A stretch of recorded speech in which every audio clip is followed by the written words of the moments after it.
யாரும் அசையக்கூடாது, அங்கங்கே நிக்கணும். அவுலியாக்கள் இப்ப வருவாங்க, நம்ம கண்ணுக்கு புலப்பட மாட்டாங்க. ஆனா அவுலியாக்கள் வந்துட்டு போனதுக்கு பிறகு பார்த்தா அவங்க மிதிச்ச காலடி தடங்கள் மாவு விலகி இருக்கும் அப்படின்னு சொல்லிட்டு லைட்டை போற அமர்த்திடுறது. கூஹான இஷ்டத்துக்கு வந்ததெல்லாம் கத்துறது. லைட்டை போட்டு பார்த்தா அவுலியாக்களுடைய கால அச்சு இருக்கும். அது அவுலியாவுடைய அச்சா?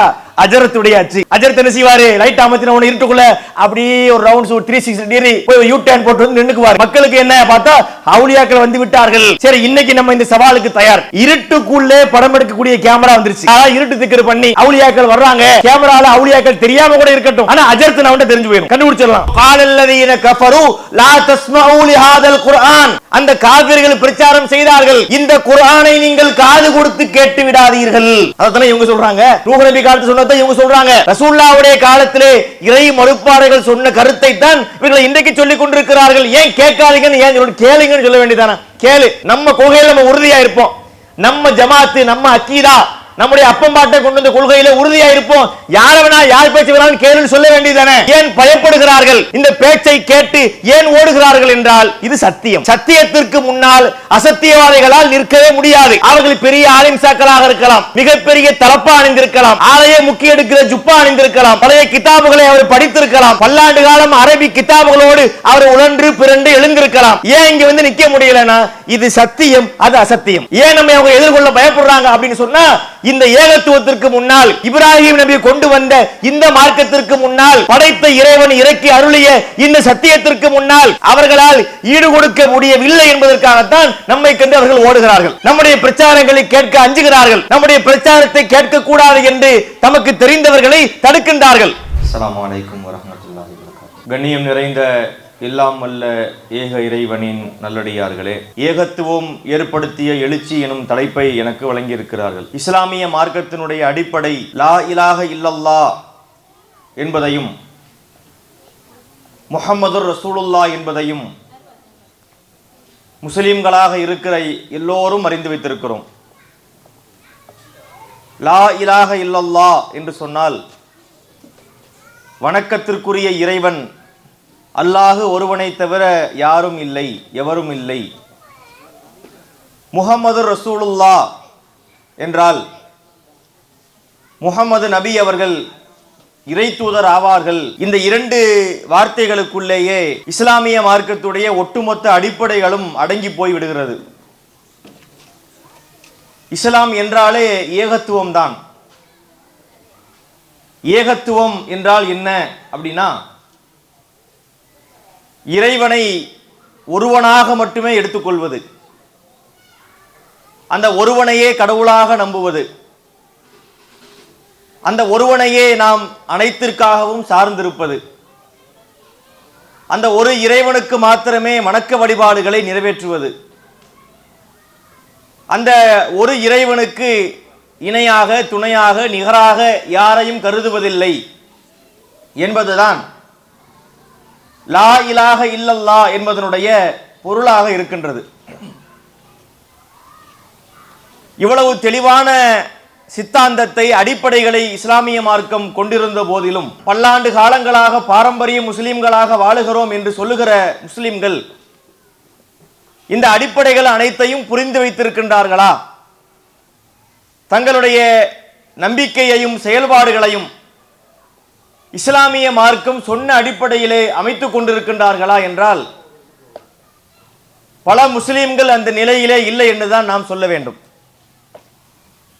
லா இலாஹ இல்லல்லாஹ் என்கின்ற அடிப்படையை கூட புரியாதவர்களாக இன்றைக்கு முஸ்லிம்கள் வாழ்ந்து கொண்டிருக்கிறார்கள். கிட்டத்தட்ட 40 ஆண்டுகளாக இந்த பிரச்சாரத்தை நாம் மக்கள் மத்தியிலே எடுத்து வைக்கின்றோம்.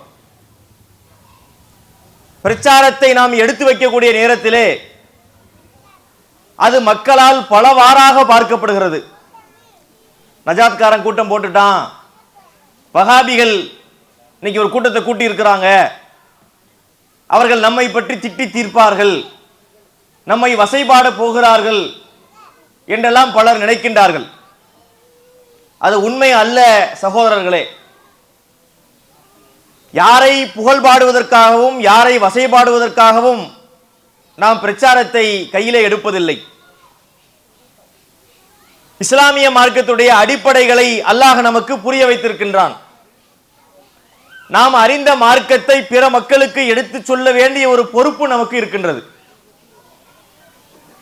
நம்முடைய நிலைப்பாடு என்ன? தர்கா வழிபாடு கூடாது, தாயத்து கூடாது, மௌலிதுகள் கூடாது, கூட்டு துஆக்கள் கூடாது, முஹர்ரம் மாதத்தினுடைய பிதாத்துக்கள் எல்லாம் கூடாது. இதெல்லாம் நம்ம பிரச்சாரம் செஞ்சாலும் கூட யாரையும் நிர்பந்தித்து இந்த கொள்கையை நாம் திணிப்பது கிடையாது. ஏன்னா இஸ்லாமிய மார்க்கமே அதை நமக்கு சொல்லவும் இல்லை. ஒருவர் தர்காவுக்கு போறாருன்னு வச்சுக்கோங்களேன், அவர் தர்காவுக்கு போகாமல் இருப்பதற்காக அவரை பிடிச்சி கட்டி போடலாமா? மார்க்கத்திலே அதற்கு அனுமதி இல்லை. லா இக்ராஹ ஃபித்தீன் கத் பையன ருஷ்து மினல் கை, திருமறையிலே அல்லாஹ் சொல்லுகின்றான். மார்க்கத்தில் எந்த விதமான நிர்பந்தமும் கிடையாது, சத்தியமும் அசத்தியமும் தெளிவாகிவிட்டது. அல்லாஹ் நமக்கு அழகிய அறிவுரைகளை எடுத்து சொல்லிவிட்டான். ஒருவர் இதை நம்பினால், இந்த ஏகத்துவத்தை ஒத்துக்கொண்டால், அவருடைய உள்ளத்திலே இந்த போதனைகள் ஒரு மாற்றத்தை தந்தால், அவர் இறைவனை மட்டுமே வணங்கி கொண்டிருப்பார், தர்காவுக்கு போக மாட்டார்.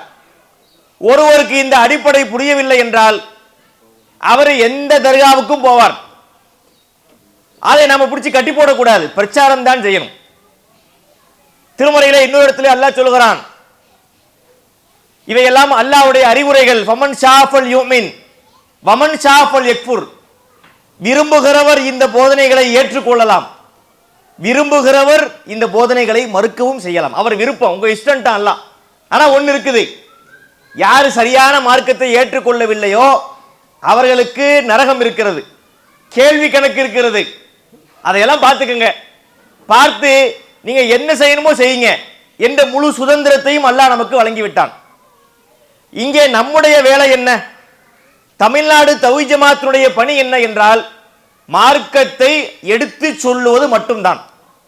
அந்த அடிப்படையில் தான் நாம் எடுத்து சொல்கிறோமே தவிர யாரையும் விமர்சிப்பது நம்முடைய நோக்கமே இல்லை என்பதை நீங்கள் புரிந்து கொள்ள வேண்டும். இதுல இன்னும் ஒரு அடிப்படையும் நான் இங்கே பதிய வைக்கின்றேன்.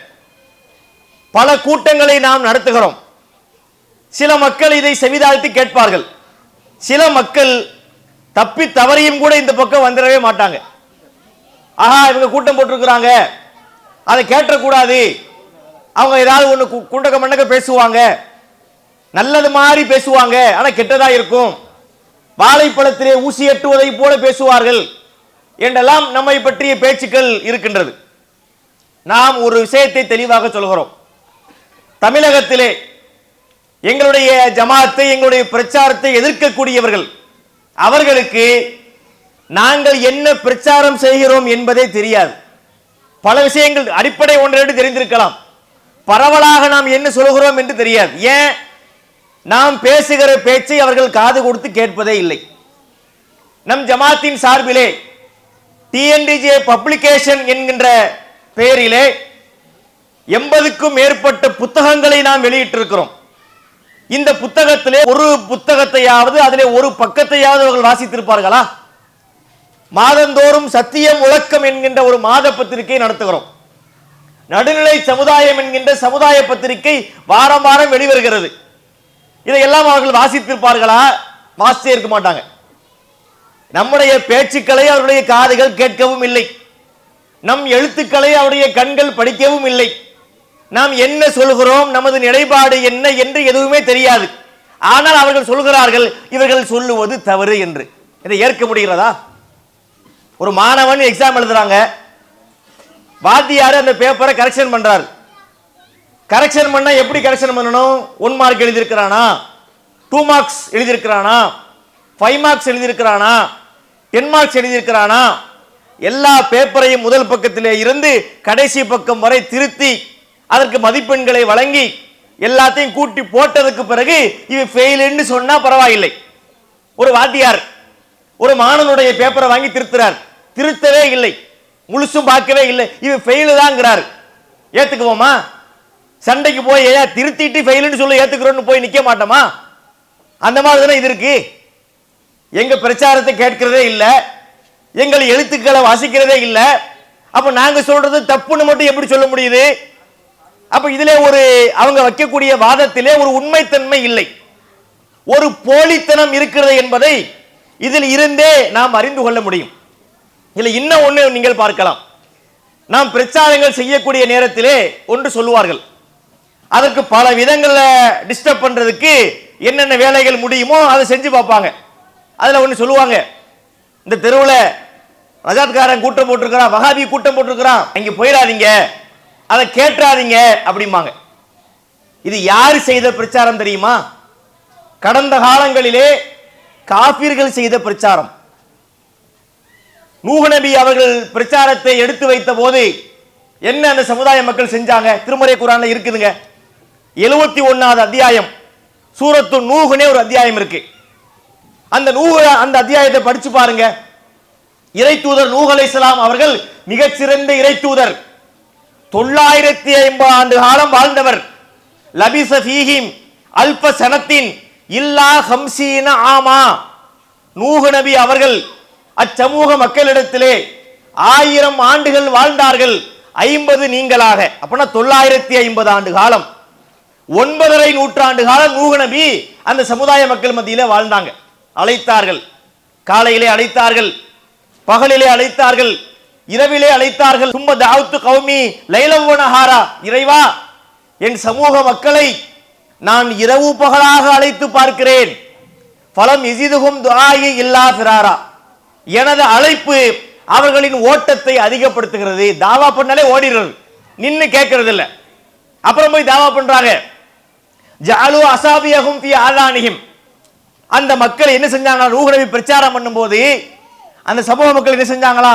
ஜஅலு அஸாபியஹும் ஃபீ ஆதானிஹிம், தங்களுடைய விரல்களை கொண்டு காதுகளை மறைத்துக் கொண்டார்கள். வஸ்ஸகுஸு சியாபஹும், தங்களுடைய ஆடைகளை இழுத்து காதுகளை மறைத்துக் கொண்டார்கள். எதனாலே? இந்த பேச்சு காதுக்கு போயிடக்கூடாதான். நூஹ் நபி சொல்லுகிற அந்த நல்ல கருத்துக்கள், 4 கருத்துக்கள் காதுகளுக்குள்ளே போகக்கூடாது என்பதற்காக காதை மறைக்கிறது, காதை கவர் பண்றது, இந்த வேலையை அந்த சமுதாய மக்கள் செய்தார்கள். அதைத்தான் இவங்களும் செய்யறாங்க. ஏன் கேட்காதீங்கன்னு ஏன் சொல்லணும்? நபிகளாருடைய காலத்துக்கு வருவோமே. ரசூலுல்லாஹ்வுடைய காலத்திலே நபிகள் நாயகம் ஸல்லல்லாஹு அலைஹி வஸல்லம் அவர்கள் பல தருணங்களிலே மக்களுக்கு குர்ஆன் வசனங்களை ஓதி காட்டி பிரச்சாரம் செய்வார்கள். அப்போது என்ன பண்ணாங்க அந்த காபிர்கள்? குர்ஆன்ல இருக்கு, வகாலல்லதீன கஃபரு லா தஸ்மஊ லிஹாதல் குர்ஆன், அந்த காபிர்கள் பிரச்சாரம் செய்தார்கள், இந்த குர்ஆனை நீங்கள் காது கொடுத்து கேட்டு விடாதீர்கள். அதான் இவங்க சொல்றாங்க. நூஹ் நபி காலத்துல சொன்னதை இவங்க சொல்றாங்க. ரசூலுல்லாஹ்வுடைய காலத்திலே இறை மறுப்பாளர்கள் சொன்ன கருத்தை தான் இவர்கள் இன்றைக்கு சொல்லிக் கொண்டிருக்கிறார்கள். ஏன் கேட்காதீங்கன்னு ஏன் சொல்லணும்? கேளுங்கன்னு சொல்ல வேண்டியதானே? கேளு. நம்ம கொள்கையில் நம்ம உறுதியா இருப்போம். நம்ம ஜமாத்து, நம்ம அக்கீதா, நம்முடைய அப்பம்பாட்டை கொண்டு வந்த கொள்கையில உறுதியா இருப்போம். யார வேணா யார் பேச்சு வேணாலும் கேளுன்னு சொல்ல வேண்டியதானே? ஏன் அங்கே அவர்களுக்கு கிளி பிறக்கிறது? ஏன் பயப்படுகிறார்கள்? இந்த பேச்சை கேட்டு ஏன் ஓடுகிறார்கள் என்றால் இது சத்தியம். சத்தியத்திற்கு முன்னால் அசத்தியவாதிகளால் நிற்கவே முடியாது.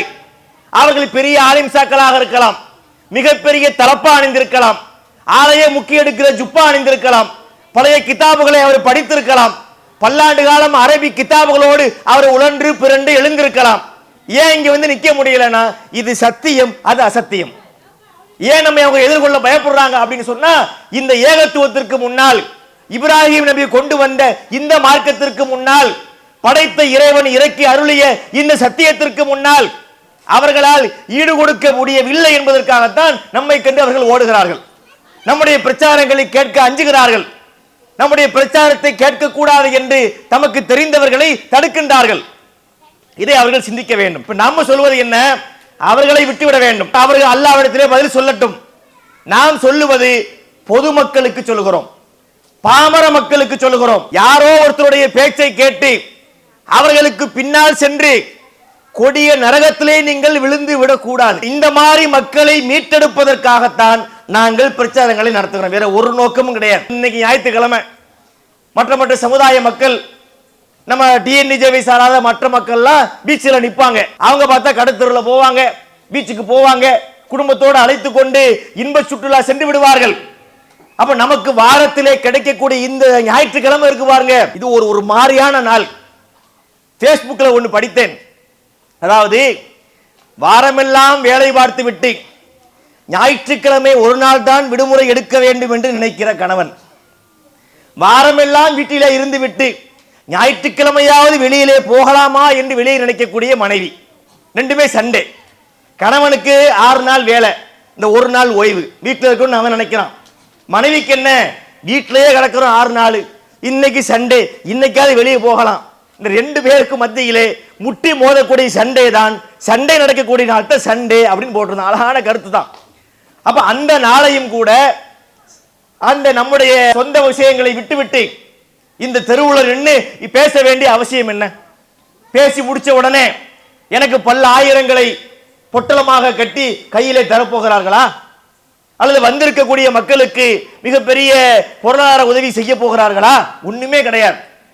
இந்த மக்கள் கொடிய நரகத்திலே விழுந்து விடக் கூடாது என்கிற நன்னோக்கத்தில் தான் நாங்கள் இந்த கூட்டத்தை நடத்துகிறோம். எனவே நாம் வைக்கக்கூடிய கோரிக்கை என்னன்னா, அன்பான சகோதர சகோதரிகளே, நாங்கள் சொல்லக்கூடிய கருத்துக்களை தயவு செய்து கேளுங்கள். ஏற்பதும் மறுப்பதும் உங்களை சார்ந்தது, உங்களுக்கும் அல்லாஹ்வுக்கும் உள்ளது. ஆனா எங்களுடைய பேச்சையே கேட்காமல் என்ன சொல்றோங்கிறதே கவனிக்காம மறுக்காதீங்க, கேளுங்கள். நல்லதா இருந்தால் ஏற்றுக்கொள்ளுங்கள், உங்களுக்கு இது ஒத்து வராட்டி விட்டுருங்க, அது உங்களுக்கும் அல்லாஹ்வுக்கும் உள்ளது என்று சொல்லிக்கொண்டு, ஏகத்துவம் என்பது எப்படிப்பட்ட புரட்சியை உண்டாக்கி இருக்கிறது? ஏகத்துவம் என்றால் என்ன? இஸ்லாம் என்பது பெரிய மார்க்கம். இஸ்லாம் என்பது ஒரு வாழ்க்கை திட்டம். ஒரு மனித வாழ்க்கையினுடைய ஜனனம் முதல் மரணம் வரை, பிறப்பு முதல் இறப்பு வரை அவனுடைய வாழ்க்கையில் உள்ள எல்லா நேரங்களுக்கும் வழிகாட்டக்கூடிய மார்க்கம் இஸ்லாமிய மார்க்கம். இவ்வளவு பெரிய மார்க்கமாக இஸ்லாம் இருந்தாலும் இஸ்லாத்துடைய அடிப்படையை நம்ம பேசுவோமே, மற்ற விஷயங்கள்லாம் இருக்கட்டும், மசாயில் இருக்குது, சட்டங்கள் இருக்கிறது, அதெல்லாம் ஒரு பக்கத்தில் இருக்கட்டும். இஸ்லாத்துடைய அடிப்படையாக இருக்கக்கூடிய ஏகத்துவ விஷயத்திலே இன்றைக்கு மக்கள் சரியாக இருக்கின்றார்களா? இல்லையே. வணக்கத்திற்குரியவன் அல்லாஹ்வை தவிர யாரும் இல்லை. அந்த இறைவனுக்கு எந்த விதத்திலும் இணை துணைகளை ஏற்படுத்த கூடாது என்று சொன்ன இஸ்லாமிய மார்க்கத்தில் இன்று அந்த அடிப்படை கொள்கைக்கு மாற்றமாக, லா இலாஹ இல்லல்லாஹ் என்ற அந்த நிலைப்பாட்டுக்கு மாற்றமாக பல விஷயங்களை மக்கள் செய்கிறாங்களா இல்லையா? ஒவ்வொரு மாதத்திலும் ஒரு விஷயம் வச்சிருக்கிறாங்க. இந்த முஹர்ரம் மாதத்தை எடுத்துக்கொண்டால் இதுல பல விஷயங்கள் இருக்கிறது. பஞ்சான்னு சொல்லுவாங்க. அல்லாஹ்வுடைய கிருபையில் அதெல்லாம் ரொம்ப குறைஞ்சு போயிருக்கிறது. ஷியாக்கள் கொண்டு வந்த கொள்கை அது. லீ ஹம்சத்துன் உத்ஃபி பிஹா யௌமுல் வபாயில் ஹாத்திமா முஸ்தபா வல் முர்த்தலா வபுனாகுமா வல் ஃபாத்திமா என்று சொல்வார்கள். அதாவது அவங்களுக்கு மொத்தமே 5 பேர் தான். அந்த ஷியா என்ற கொள்கை உடையவர்களுக்கு 5 தான் அடிப்படை. ஒன்று யாரு? முஸ்தபா நபிகள் நாயகம் ஸல்லல்லாஹு அலைஹி வஸல்லம், முர்த்தலா அலி ரலியல்லாஹு அவர்கள், வபுனாகுமா ஹசன் ஹுசைன் என்ற 2 பசங்க, வல் ஃபாத்திமா. இந்த 5 தான் அடிப்படை என்று அவர்கள் நினைக்கிறார்கள். அவர்கள் அந்த தினத்திலே ஹுசைன் கொல்லப்பட்டார் என்று சொல்லி தங்களுடைய உடலிலே சாட்டைகளை வைத்து அடித்துக் கொள்கிறார்கள், கத்தியை கொண்டு வெட்டி கொள்கிறார்கள். இது அவங்க நம்பிக்கை, அது எப்படி போகட்டும். நபிகள் நாயகம் ஸல்லல்லாஹு அலைஹி வஸல்லம் அவர்கள் சொல்லிக் கொடுத்த கொள்கையிலே இப்படி ஒன்று இருக்கிறதா? ஒருத்தருடைய இறப்புக்காக நம்மை அடித்துக் கொள்வது, நம்மை வருத்திக் கொள்வது என்பது இருக்கிறதா? கண்டிப்பாக இல்லை. இதெல்லாம் நபி அவர்கள் இந்த மாதிரி செயல்களை காலிலே போட்டு மிதித்திருக்கின்றார்கள். அப்ப இந்த மாசத்துல பார்த்தா அது மாதிரியான அனாச்சாரங்கள். இப்ப அடுத்த மாசம் என்ன? சஃபர் மாசம். சஃபரை எடுத்துக்கொண்டால் சஃபர் மாசம் பீட மாசமா. சஃபர் மாசம் என்பது என்ன? அது ஒரு கெட்ட மாசம். அதுல நிறைய கெட்டது தான் நடக்கும், கல்யாணம் பண்ண மாட்டாங்க. சஃபர் மாசத்தை எடுத்துக்கொண்டால் சஃபர் மாசத்திலே கல்யாணம் பண்ணக்கூடாது. ஏன்னா அந்த மாசம் பீட பிடிச்ச மாசமா. அதனுடைய கடைசி புதன்கிழமை, அதுக்கு ஒடுக்கத்து புதன் பேரு. ஒடுக்கம்னா கடைசி அர்த்தம், கடைசி புதன்கிழமை. அதுதான் ஒரு வருஷத்திலேயே மகா பீடை பிடித்த தினம். 365 நாள் இருக்குல்ல, அதுல இருப்பதிலே மோசமான தினம் எதுன்னா சஃபர் மாசத்துல வரக்கூடிய கடைசி புதன்கிழமை. அந்த நாளிலே கடற்கரைக்கு செல்ல வேண்டும் அல்லது ஆற்றங்கரைக்கு செல்ல வேண்டும், மா இலையில அதை கரைக்க வேண்டும், அங்கே புல்லு மிதிக்க வேண்டும் என்றெல்லாம் பல மூட நம்பிக்கைகளை சஃபர் மாசத்திலே மக்கள் செய்கின்றார்கள். இதெல்லாம் இஸ்லாத்தில் இருக்கிறதா? நல்ல நேரம் கெட்ட நேரம் என்று இஸ்லாத்தில் இருக்கிறதா? கிடையாது. அதுக்கு அடுத்த மாசத்தை எடுத்துக்கொண்டால் முக்கியமான மாதம் ரபீஉல் அவ்வல் மாதம். அப்படின்னா என்னன்னு தெரியுதா? ரபீஉல் அவ்வல் மாசம் என்ன மாசம்? மௌலிது மாதம், சுபஹான மௌலிது மாதம். அந்த மாதத்துல பாத்தீங்கன்னா மகரிபு நேரங்கள்ல ஒளி பெருக்கிகளிலே பாத்தீங்கன்னா பயங்கரமா சட்டம் போட்டு மௌலிதிகளை ஓதுவார்கள். இந்த மௌலிதிகளை ஓதுகின்ற காரணத்தினால் நமக்கு பரக்கத்து வரும், ரஹ்மத் வரும், நமக்கு ஏராளமான நன்மைகள் கிடைக்கும் என்று அவர்கள் நினைக்கின்றார்கள். ஆனா இந்த மௌலிது ஓதினால் பரக்கத்து வருமா, ரஹ்மத் வருமா, பணம் கிடைக்குமா? நரகம் தான் கிடைக்கும். இது நாம் எப்படி சொல்லுகின்றோம்? மௌலிதினுடைய பல வார்த்தைகள் திருமறை குர்ஆனுடைய வசனங்களுக்கு நேர் முரணாக அமைந்திருக்கின்றது. எந்த லா இலாஹ இல்லா என்ற கொள்கையை இஸ்லாமிய மார்க்கம் சொல்லி இருக்கின்றதோ அந்த லா இலாஹ இல்லல்லா என்ற கொள்கையை முற்றிலுமாக அதுக்கு மாறுபட்ட வார்த்தைகளை கொண்டதுதான் சுபஹான மௌலிது, முஹைத்தின் மௌலிது எல்லாமே. இதுல பாத்தீங்கன்னா அது ரொம்ப பயபக்தியா ஓதுவாங்க. முதல்ல ஒன்றை புரியணுங்க, இந்த மௌலிது என்ற தாக்கம் மக்கள்கிட்ட அதிகமாக இருக்கிறது. மௌலிது என்பது என்ன தெரியுமா? முதல்ல அது பாடல், கவிதை, இலக்கியம், அந்த மாதிரி வச்சுக்கலாம். இஸ்லாமிய மார்க்கத்திலே கவிதைக்கு முக்கியத்துவம் இருக்கிறதா இதை பார்க்கணும். முதல்ல மௌலிது வார்த்தைகள் தப்பா இல்லையாங்கிறதுக்கு நான் ரெண்டாவது வர்றேன். முதலிலே பாடல்களுக்கு, கவிதைகளுக்கு இஸ்லாத்திலே இடம் இருக்கிறதா என்றால் இஸ்லாத்திலே இடம் இல்லை. கவிதைக்கு இஸ்லாம் கொடுக்கக்கூடிய மரியாதை என்ன தெரியுமா? அதுக்கு திருமறை குர்ஆனுடைய வசனங்களை சான்று. அல்லாஹ் சொல்லுகின்றான், அஷ்ஷுஅராஉ யத்தபிஉல் காவூன். திருக்குர்ஆனிலே சூரத்து ஷுஅரா என்றே ஒரு சூரா இருக்கு, கவிஞர்கள் என்றே ஒரு சூரா இருக்குது. சூராவுக்கு பேரே கவிஞர்கள். அதுல வரக்கூடிய வாசகம் என்ன வருது? அஷ்ஷுஅராஉ யத்தபிஉல் காவூன். கவிஞர்களை வீணர்கள் தான் பின்பற்றுவார்கள். வார்த்தையை கவனிக்கணும். யார் பின்பற்றுவா? கவிஞனை யார் பின்பற்றுவா? வீணர்கள் தான் பின்பற்றுவார்கள். ஏன்? அலம் தர அன்னகும் தீ குல்லி வாதின் எஹீமுன் வ அன்னகும் யகுலுன மா லா யஃபாலுன். கவிஞன்ட்ட உள்ள பிரச்சனை என்ன தெரியுமா? அவர்கள் செய்யாதவற்றை எல்லாம் சொல்லுவார்கள், பொய் பேசுவார்கள், புழுகுவார்கள், புனை சுருட்டுக்களை அள்ளி விடுவார்கள், ஓவராக உருட்டுவார்கள். இதுதான் கவிஞர்கள். இன்னொரு இடத்துல அல்லாஹ் சொல்லும் போது சூரா யாசீன்ல வரக்கூடிய வசனம் பரவலாக எல்லா மக்களுக்கு தெரிஞ்ச அத்தியாயம். அல்லாஹ் சொல்லுகிறான், வமா அல்லம்னா ஷிஅர, நாம் இவருக்கு, இந்த நபிக்கு கவிதையை கற்றுக் கொடுக்கவில்லை. மா எம்பகிய லகு, அது அவருக்கு தேவையும் இல்லை. இந்த வார்த்தை எப்படி இருக்கு பாத்தீங்களா? கத்துக் கொடுக்கலன்னு சொல்லிட்டு போயிருந்தா கூட அது ஒரு மாதிரி. அல்லாஹ் சொல்லுகிறான், நம்ம அவருக்கு கத்துக் கொடுக்கல, இந்த முகமது நபி அவர்களுக்கு கவிதையை கத்துக் கொடுக்கல, அது அவருக்கு தேவையும் இல்லைங்கிறான் அல்லாஹ். அப்ப இதான் கவிதைக்கு மார்க்கம் சொல்லக்கூடிய அடிப்படை. இதுக்கு அல்லாஹ் என்ன சொல்றான்? கவிஞன்ட்ட என்ன பிரச்சனை இருக்கு? இல்லாதவற்றை, செய்யாதவற்றை, நடக்காதவற்றை எல்லாம் புனைந்து சொல்லுகிற வழக்கம் கவிஞன்ட்ட இருக்கு. அதுக்கு ஏராளமான விஷயங்களை சொல்லலாம். நிறைய பாட்டு இருக்குது. ஒரு பழைய காலத்து பாட்டுல சொல்லுவான், நிலவை பார்த்து வானம் சொன்னது என்னை தொடாதே. நிலவை பார்த்து வானம் சொல்லிச்சான், டோன்ட் டச் மீ, என்னை தொற்றாதன்னு யாரு சொல்றா? வானம் நிலாவை பார்த்து சொல்லிச்சான். நிழலை பார்த்து பூமி சொன்னது என்னை தொடாது. இப்ப இந்த கட்சி படம் காட்டுறேன், சூரிய நிழல் பூமியில விழுகுமா? இந்த நிழலை பார்த்து பூமி சொல்லிச்சா என்னை தொடாதேன், அது எப்படி சொல்லும்? ஆனா கவிதைன்னு ரசிப்பாங்க மக்கள். இதுல உண்மையா பொய்யான்னு பார்க்க கூடாதாம். கவிதை என்றால் ரசிக்க வேண்டும். அப்ப நடைமுறைக்கு ஒத்து வராதுல. கவிதை என்றாலே அது பொய் தான். அதுல மிகையான வர்ணனை இருக்கும். ஒரு விஷயத்தை சொல்ல வரக்கூடிய நேரத்திலே உள்ளது உள்ளபடி சொல்ல மாட்டார்கள். அதை வர்ணிக்கிறேங்கிற பேர்ல ஓவராக சொல்லுவாங்க. இப்ப நாம எல்லாம் கேள்விப்பட்ட வைரமுத்துன்னு ஒரு கவிஞர் இருந்தார். அவர் பல பாடல்களை நிறைய எழுதியிருக்கிறார். அதுல ஒன்று சொல்றேன் பாருங்களேன். அவரு தன்னுடைய மனைவியை பற்றி எழுதுகிறார். அந்த மனைவிக்கு இவர் என்னெல்லாம் செஞ்சு கொடுப்பாரு அப்படின்னு சொல்ல வர்றாரு. அழகிய நிலவில் ஆக்சிஜன் நிரப்பி அங்கே உனக்கு ஒரு வீடு செய்வேன். அம்ஜி கரையில வாங்கி தரேன்னு சொல்லி நம்புவோம். காசு கொடுத்தா பிளாட்டை வாங்கி கொடுத்து குடி வச்சிடலாம். நிலாவில் ஆக்சிஜன் இல்லையில இவர் என்ன செய்வாராம்? இங்க இருந்து கிருட்டு கிருட்டுன்னு கொண்டு போவாராம். ஆக்சிஜனை கொண்டு போய் நிலாவில் நிரப்பிடுவாராம்.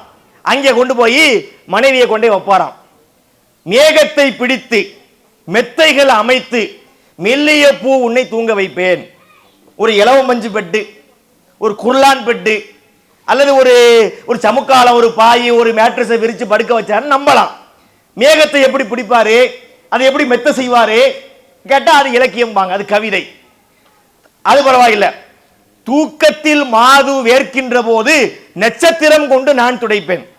தூங்கும் போது பொம்பளையாளுக்கு வேர்க்குது, கர்ச்சீப் வச்சு துடைக்கலாம், ஒரு டவலை வச்சு துடைக்கலாம். இவர் என்ன செய்வாராம்? இங்க இருந்து போவாராம், நட்சத்திரத்தை பிடிச்சு கொண்டு வருவார். நட்சத்திரங்கிறது என்ன? அது ஒரு சூரியன் தான். இப்ப நம்ம சூரியன்ங்கிறது நம்ம பக்கத்தில் உள்ள ஸ்டார், நம்ம தூரமாக உள்ள ஸ்டார் எது? மற்ற அது ஒன்று கிட்டத்தட்ட எரியக்கூடிய ஒண்ணுதான். அதை முதல்ல தூக்கிட்டு வர முடியுமா? கிட்ட போனாலே இவர் கருகிடுவாரு, நட்சத்திரத்தை பிடிக்கிறதுக்கு போனாலே இவர் கருகிடுவாரு. சரி, ஹெல்மெட்லாம் போட்டு ஒரு மாதிரியா போய் பிடிச்சிட்டு வந்தாரு வச்சுக்கிடுவோம். கொண்டு வந்து இங்க மனைவி மேல வச்ச உடனே மனைவி கருகி போயிடும். இந்த மாதிரி இருக்குல்ல, இதுதான் கவிதை.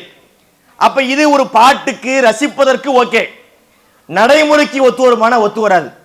இல்ல இன்னும் ஒண்ணு நீங்கள் பார்க்கலாம், கவிஞர்களிடத்திலே ஏராளமான முரண்பாடுகள் உண்டு.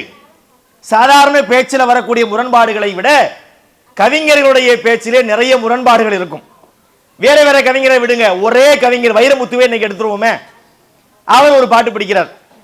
அதாவது ஆட்டுப்பால் குடிப்பதை பத்தி படிக்கிறார். அண்ணல் காந்தி குடிச்சதெல்லாம் அன்பை வளர்க்கும் ஆட்டுப்பாலுங்க, அண்ணா மலானா குடிச்சதெல்லாம் பண்பை வளர்க்கும் மாட்டுப்பாலுங்க. அதாவது காந்தி இருக்கிறார்ல, இந்தியாவுடைய தேச தந்தைங்கிறாங்கல்ல, அவர் குடிச்சதே ஆட்டுப்பால் தான். அப்ப ஆட்டுப்பாலை உயர்த்துகிறார். சொல்லித்தராரா? அப்படியே நீங்க போனீங்கன்னா இன்னொரு பாட்டு படிப்பாரு. ஆட்டுப்பால் குடிச்சா அறிவழிஞ்சு போகும்னு, எரும பால் குடிச்சா எப்போ வந்து சேரும்னு, காரா பசு ஓட்டி வாராண்டி தாய் மாமே. அங்க படிக்கிறார். ஆட்டுப்பால் குடிச்சா என்ன ஆயிருமா? அறிவு அழிஞ்சிரும். அண்ணல் காந்தி குடிச்சது ஆட்டுப்பால், ஆட்டுப்பாலை உயர்த்துகிறார். ஆட்டுப்பால் கொடுத்து அறிவு அழிஞ்சிடும், காலில் போட்டு மிதிக்கிறார். இதுதான் பிரச்சனை. கவிஞன்ட்ட உள்ள பிரச்சனை என்ன? ஒரு நேரத்திலே சொல்லக்கூடிய கருத்தை இன்னொரு நேரத்தில் பிடிக்க மாட்டான், அதை காலில போட்டு மிதிப்பான்.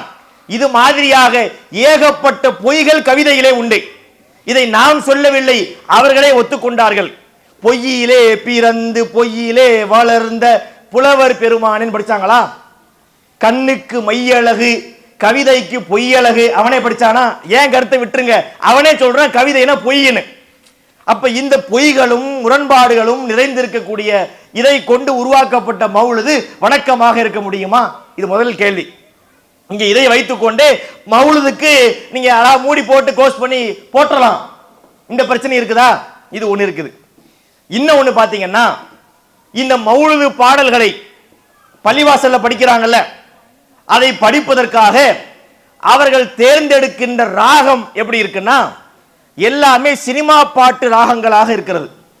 அந்த காலத்து பாடல்கள் முதல் இன்றைய காலத்து பாடல்கள் வரை, அன்றைய காலத்து எம்ஜிஆர் சிவாஜி பாட்டில் இருந்து இன்னைக்கு வரான புட்டிசர்களை போல நிறைய புறப்பட்டு வருகின்றார்களே, அந்த சகதியிலே கலாச்சார சீரழிவு சகதியிலே புரண்டு எழுகின்றார்களே, அந்தந்த பாட்டுகளை எல்லாம் என்ன படிக்கிறாங்க. இன்னைக்கு நீங்க பார்க்கலாம், சலாத்துன் சலாமுன் ஹுமா சர்மதா அலல் முஸ்தஃபா மா யலூஹுன் நஹார் அப்படி படிக்கிறாங்களா? இந்த டியூன் இப்படி இருக்குது. இந்த சலாத்துன் சலாமுன் என்ற மௌலுது வரிக்கு இவர்கள் பயன்படுத்துகிற டியூன் பார்த்தீங்கன்னா 99 விழுக்காடு இந்த டியூன் தான். இது என்ன பாட்டு? ஜமாலுஹு லம்மா பதா தாலிஆ அஸ்ரகத்தில் அன்வாரு பைனத் தியார் நாதா முனாதி சஅதி லம்மா அதா யா தாலிபல் ஃபௌஜில் பிதாரல் பிதார் நான் மலரோடு தனியாக ஏன் இங்கு நின்றேன். அந்த பாட்டு, இந்த பாட்டுல இருந்து இவங்க பிடித்து படிக்கின்றார்கள். அதுக்கு பேரு வணக்கமாம். அதை பள்ளியில வைத்து ஓதுவார்களாம். அதை ஓதினால் ரஹமத்து கிடைக்குமாம், அதை ஓதினால் பரக்கத்து கிடைக்குமாம், அதை ஓதினால் செல்வம் பெருக்கெடுத்து ஓடுமாம். நம்ம நம்பணுமா? இது ஒரு கூத்தாக இல்லை. அடுத்து படிச்சாங்க, என்ன படித்தார்கள்? யா நபி ஸலாமு அலைக்கும், யா ரசூல் ஸலாமு அலைக்கும், யா ஹபீப் ஸலாம் அலைக்கும், ஸலவாத்துல்லாஹி அலைக்கும். இது என்ன தெரியுதா? பெரியவங்க எல்லாம் சிரிச்சுட்டாங்க, ஏன்னா அவங்களுக்கு இந்த டியூன் தெரியுது, பாட்டும் தெரியுது. ரோஜா மலரே ராஜகுமாரி அந்த பாட்டு. இது மாதிரியாக எண்ணற்ற பாடல்கள். அதே போல பார்க்கலாம், அல்லாஹு காலிகுனா அல்லாஹு ராசிகுனா அல்லாஹு ஹாதீனா சுபஹான மௌலானா. ஆத்தோரம் மணலெடுத்து அழகழகாய் வீடு கட்டி, நரகத்துல தான் வீடு கட்டணும் இந்த மாதிரி ஆட்களுக்கு, மௌலுது ஓதுற ஆட்களுக்கு. இது மாதிரி எண்ணற்ற பாடல்கள், இன்னும் நிறைய துணுகளை போட்டு காட்ட முடியும். இப்படி சினிமா பாட்டு மெட்டுக்களை அடிப்படையாக கொண்டு இதை ஓதினால் நன்மை கிடைக்குமா? கண்டிப்பாக இல்லை. சிந்திக்க வேண்டும் மக்கள். இவர்கள் நம்மை எங்கே அழைத்து செல்கிறார்கள்? அவன் காசு வாங்கிட்டு கலாச்சாரத்தை சீரழிப்பதற்காக சினிமா எடுக்கிறான். ஒழுக்கம் இல்லாதவன், கற்பொழுக்கம் இல்லாதவன் போய் அந்த சினிமாவை பார்க்கிறான். அதை கொண்டு வந்து டியூனை போட்டு பள்ளிவாசலிலே உட்கார்ந்து ஓதி அதை நன்மை என்று சொன்னால் அதையும் இந்த சமுதாயம் நம்புகிறது என்றால் இவர்கள் எதை நோக்கி போய் கொண்டிருக்கிறார்கள்? சிந்திக்க வேண்டும். அதுல வரக்கூடிய வார்த்தைகள் எண்ணற்ற வார்த்தைகள், இறைவனுக்கு நிகராக கூடிய வார்த்தைகள். அதாவது நபிகள் நாயகம் அவர்களை புகழ்றாங்களாம். ரபியுல் அவல் மாசத்திலே இவங்க ஓதக்கூடிய சுப்ஹான ஓது எதற்காக? ரசூலுல்லாஹ்வை புகழ்றோம். என்ன புகழ்ந்தாங்கன்னு கேளுங்க, சொல்ல தெரியாது. புகழ்ந்தோம், எல்லாரும் ஓதுனாங்க, நாங்களும் ஓதுனோம். சரி, என்னங்க சொல்லி புகழ்ந்தீங்க? சொல்ல தெரியாது. அதுல வரக்கூடிய வார்த்தைகளை பார்த்தால் நபிகள் நாயகம் ஸல்லல்லாஹு அலைஹி வஸல்லம் அவர்களை இறைவன் அளவுக்கு நிகராக்கி பார்க்கக்கூடிய வார்த்தைகள் இதில் இருக்கிறது. என்ன இருக்கிறது? கஃபிரு அன்னி துனூபி, எங்கள் பாவங்களை நீங்கள் மன்னித்து விடுங்கள். அதே போல அஸ்ஸலாமு அலைக்க யா முப்ரி ஸகாமி, நோயை நீக்குபவரே உங்களுக்கு சலாம் உண்டாகட்டும். நோயை நீக்கிறது யாரு? நமக்கு வரக்கூடிய நோயை நீக்கிறது யாருங்க? அல்லாஹ் நீக்கிறான். நபிகள் நாயகத்தை பார்த்து சொல்றாங்க, நோயை நீக்கிறவரே உங்களுக்கு சலாம் உண்டாகட்டும். இப்படி இறைவனுக்கு நிகராக்கக்கூடிய வார்த்தைகள் சுபான மௌலுதுல இருக்கு. இது ஒரு ரபியுல் அவ்வல்ல. அடுத்த மாசத்துக்கு ஜம்ப் பண்ணுவோம். ரபியுல் ஆகிர் மாதம். ரபியுல் ஆகிர் மாதம் என்ன மாதம்? முஹித்தீன் மௌலுது. இந்த முஹித்தீன் இருக்கிறாரே, அவர் ஒரு முக்கியமான கேரக்டரா தான் இருக்கிறார். இஸ்லாமிய மார்க்கத்துடைய பார்வையில் அல்ல, இங்கு வாழக்கூடிய முஸ்லிம்களுடைய பார்வையிலே. முஹித்தீன் யார் தெரியுமா? முஹித்தீனை மதிக்காத கூட்டம் இது. இவங்களே எப்படி சொர்க்கத்துக்கு போவாங்க அப்படிங்கிறாங்களே. முஹித்தீன் யாரு? அல்லாவா? அல்லாஹ்வுடைய தூதரா? அவரை நாம் என்ன ஈமான் கொள்ள வேண்டும்? ரசூலுல்லாஹ்வை ஈமான் கொள்ளாவிட்டால் அவன் முஸ்லீம் அல்ல. இப்ராஹிம் நபியை நம்பாவிட்டால் அவன் முஸ்லீம் அல்ல. மூசா நபியை நம்பாவிட்டால் அவன் முஸ்லீம் அல்ல. ஜிப்ரீலை நம்பாவிட்டால் அவன் முஸ்லீம் அல்ல. முஹைத்தீனை நம்பாட்டி நாம் முஸ்லீம் அல்லன்னு சொல்ல முடியுமா? அப்படித்தான் சொல்றாங்க. முஹைத்தீன் யார் தெரியுமா? அவர் எப்பேற்பட்ட மகான்! அகில உலகத்தினுடைய அவுலியாக்களுடைய தலைவர் யாராம்? முஹைத்தீன் அப்துல் காதர் ஜீலானி. அவரை புகழ்ந்து பாடுறதுக்காக ரபியுல் ஆகிர் மாதத்திலே ஒரு மௌலுது வச்சிருக்காங்க. அதுக்கு பேர் என்ன தெரியுமா? முஹித்தீன் மௌலுது. பள்ளிவாசல்கள்ல ஓதுவாங்க. ஒருத்தருக்கு அர்த்தம் தெரியாது. அதுல வரக்கூடிய அர்த்தங்களை பார்த்தால் சுப்ஹான மௌலுதெல்லாம் பரவாயில்லை.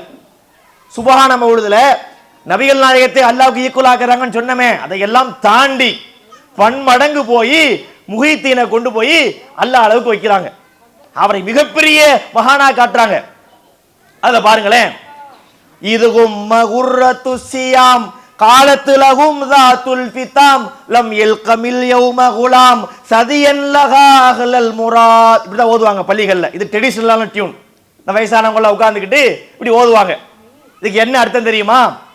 அதாவது ஷாபானுடைய 29வது நாள், சக்குடைய நாள், பெற பார்க்கிற நோம்புக்கு பெற பார்ப்போம்ல, அந்த நாள். அந்த நாளிலே மேகம் பிறையை மறைத்து விட்டது. மேகம் பிறையை மறைச்சா என்னங்க செய்யணும்? மேகம் பிறையை மறைச்சா ஷாபான 30 ஆக்கணும். அழகான ஹதீஸ் இருக்கு. ஆனால் அந்த ஊர் மக்களுக்கு குழப்பமா இருந்ததாம். அதாவது முஹைத்தீன் அப்துல் காதர் ஜீலானி பிறந்துட்டாரு, தாயிடத்திலே பால் குடிக்கக்கூடிய பால்குடி பருவத்திலே இருக்கிறார். அப்ப அந்த ஊர் மக்களுக்கு பிற தெரியல. உடனே முஹைத்தீனுடைய அம்மாவை போய் பார்த்தாங்களாம். பார்த்து, எம்மா பிற தெரியலம்மா, என்ன பண்றதுன்னு கேட்டாங்களாம். அந்த அம்மா சொன்னாங்களாம், ரமலான் ஆரம்பித்து விட்டது. எப்படி சொல்றீங்க? என்னுடைய மகன் முஹைத்தீன் இன்னைக்கு பால் குடிக்கல, இந்த குழந்தை பால் குடிக்கலையாம், அதனால ரமலான் நோன்பு வச்சாராம். ரமலான் ஆரம்பித்து விட்டதாம். முதல்ல இந்த குழந்தைக்கு நோன்பு கடமையா? 2 வயசுக்கு உட்பட்ட குழந்தை தானே பால்குடி பருவத்தில் இருக்கும். அந்த 2 வயசுக்கு உட்பட்ட குழந்தைக்கு ரமலான் என்னன்னு தெரியுமா? நோன்பு என்னன்னு தெரியுமா? அதில் ஒரு கதை விடுறாங்க. இதெல்லாம் விடுங்க, இதை விட மோசமான கதைகள் எல்லாம் வைத்திருக்கின்றார்கள். அதில் ஒன்று பார்க்கின்றோம். ஒரு நாள் முஹித்தீன் அப்துல் காதர் ஜீலானி வாக்கிங் போயிருக்கிறார், ரோட்ல நடந்து போயிருக்கிறார். அப்போ ஒரு ஆளு உடம்புக்கு முடியாம படுத்திருக்கிறார். படுத்திருந்த அந்த மனிதர் முஹைத்தீன் அவர்களை அழைத்து என்னை எழுப்பி விடுங்கள் என்று கேட்கின்றார். அது எப்படி கேட்கின்றார்? அந்த மௌலிதுல படிக்கிறாங்க, ரஆ பிஃஜ்ஜின் ஸகீமா மின் குப்திகா அய்யுகீமா லம்மா கதா முஸ்தகீமா நாதாஹு ஐயா கிவாமி இன்னி லதீனுர் ரஷாதி அஹியைதனி கையுனாதி லக்கும் பிஹி குல்லு நாதி யா முஹித்தீன் ஹாமி. இப்படி ஒரு வார்த்தை இருக்கு. இந்த வார்த்தையினுடைய அர்த்தத்தை நான் சொல்றேன், நீங்க சிந்திச்சு பாருங்க. முஹித்தீன் மௌலூதை நம்பக்கூடிய மக்கள் அவங்க யாரா வேணாலும் இருக்கட்டும், இதனுடைய மொழிபெயர்ப்பு தெரியாமல் இதை நன்மை என்று ஓதிக்கொண்டிருந்த மக்கள் நான் சொல்லக்கூடிய அர்த்தத்தை சிந்தித்து பாருங்கள். இதுக்கு என்ன அர்த்தம்? ரஆ பிஃஜ்ஜின் ஸகீம், ஸகீம்னா நோயாளி. ஒரு நாள் முஹித்தீன் நடந்து போயிருக்கிறார். அப்போ ஒரு ஆளு ரோட்ல முடியாம படுத்திருக்கிறார். அவரு முஹித்தீனை கூப்பிட்டு, அத்தா எந்திரிக்க முடியலத்தா, கொஞ்சம் தூக்கி விடுங்கத்தா அப்படின்னு கேட்டிருக்கிறார். உடனே இவர் போய் அவரை தூக்கி நிலை நிறுத்தி இருக்கிறார். நிலை நிறுத்திய உடனே அந்த சீக்காளி சொல்லுகிறார், நான் யார் தெரியுமா? இன்னீல தீனுர் ரஷாத், நான் தான் நேரான இஸ்லாமிய மார்க்கம். அஹியைத்தனை கையுனாதி, இங்க என்னையவே தூக்கி நிறுத்திட்டீங்களே. அதாவது இஸ்லாமிய மார்க்கமே எழ முடியாமல் நோயுற்று நலிவுற்று சீக்கு பிடிச்சி எந்திரிச்சு நிக்க முடியாமல் முடங்கி சுருண்டு உருண்டு ஒரு மூலையில கிடக்குது. இவர் போய் தூக்கி நிறுத்தி விட்டாராம். நிறுத்திய உடனே அந்த நோயாளி இவரை பார்த்து சொன்னாராம், நான் தான் நேரான இஸ்லாமிய மார்க்கம், நீங்கள் என்னையவே தூக்கி நிப்பாட்டிட்டீங்களே, எனவே இன்று முதல் நீங்கள் அனைவராலும் முஹித்தீன் என்று அன்போடு அழைக்கப்படுவீர்கள் அப்படின்னு சொல்லிட்டாராம். முஹித்தீன் என்ன அர்த்தம்? மார்க்கத்தை உயிர்ப்பித்தவர் அர்த்தம். முஹி என்றால் உயிர்ப்பித்தவர், தீன்னா மார்க்கம், முஹித்தீன்னா மார்க்கத்தை உயிர்ப்பித்தவர். இந்த வார்த்தையே ஷிர்க். முதல்ல முஹித்தீன் ஒருத்தருக்கு பேர் வச்சோன்னு வைங்க, அந்த வார்த்தை என்ன? ஷிர்கான வார்த்தை, இறைவனுக்கு நிகரான வார்த்தை. இந்த மார்க்கத்தை உயிரோடு வைத்திருப்பவன் யார்? இறைவன் இல்லையா?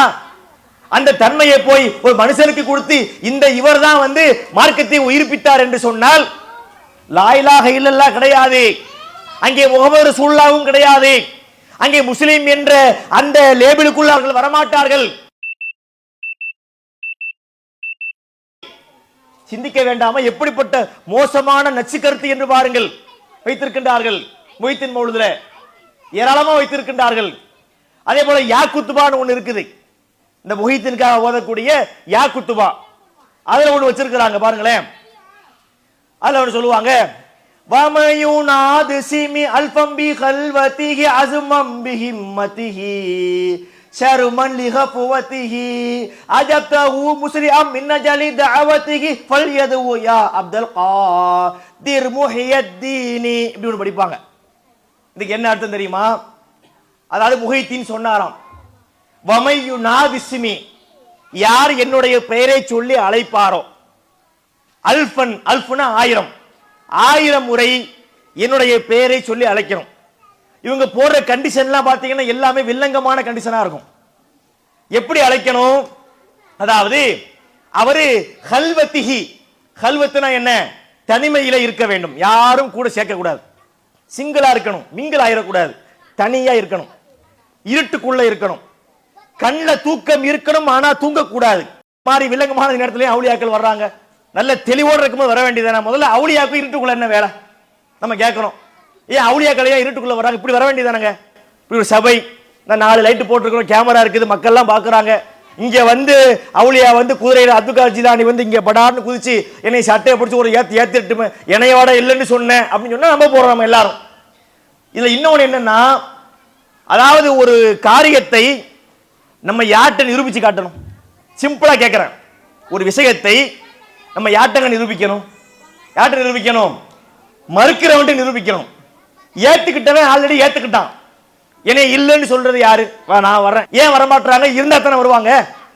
அதே மாதிரி போற கண்டிஷன் பாத்தீங்களா? இருட்டுக்குள்ள தூக்கம் இருக்கணும் ஆனா தூங்க கூடாது.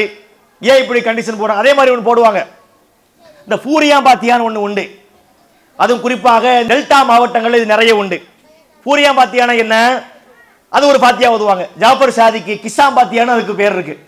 அதாவது பூரி சுட்டு பாயாசம்லாம் காய்ச்சி அது நல்லா அந்த டேஸ்டா தான் இருக்கும், அந்த பதார்த்தம் டேஸ்டா இருக்கும். இவங்க செய்யக்கூடிய செயல் வேஸ்ட்டுங்கிறத நம்ம புரிஞ்சுக்கணும். அதை செஞ்சு வச்சுக்கிட்டு அவங்க ஒரு பாத்தியா ஓதுவாங்க.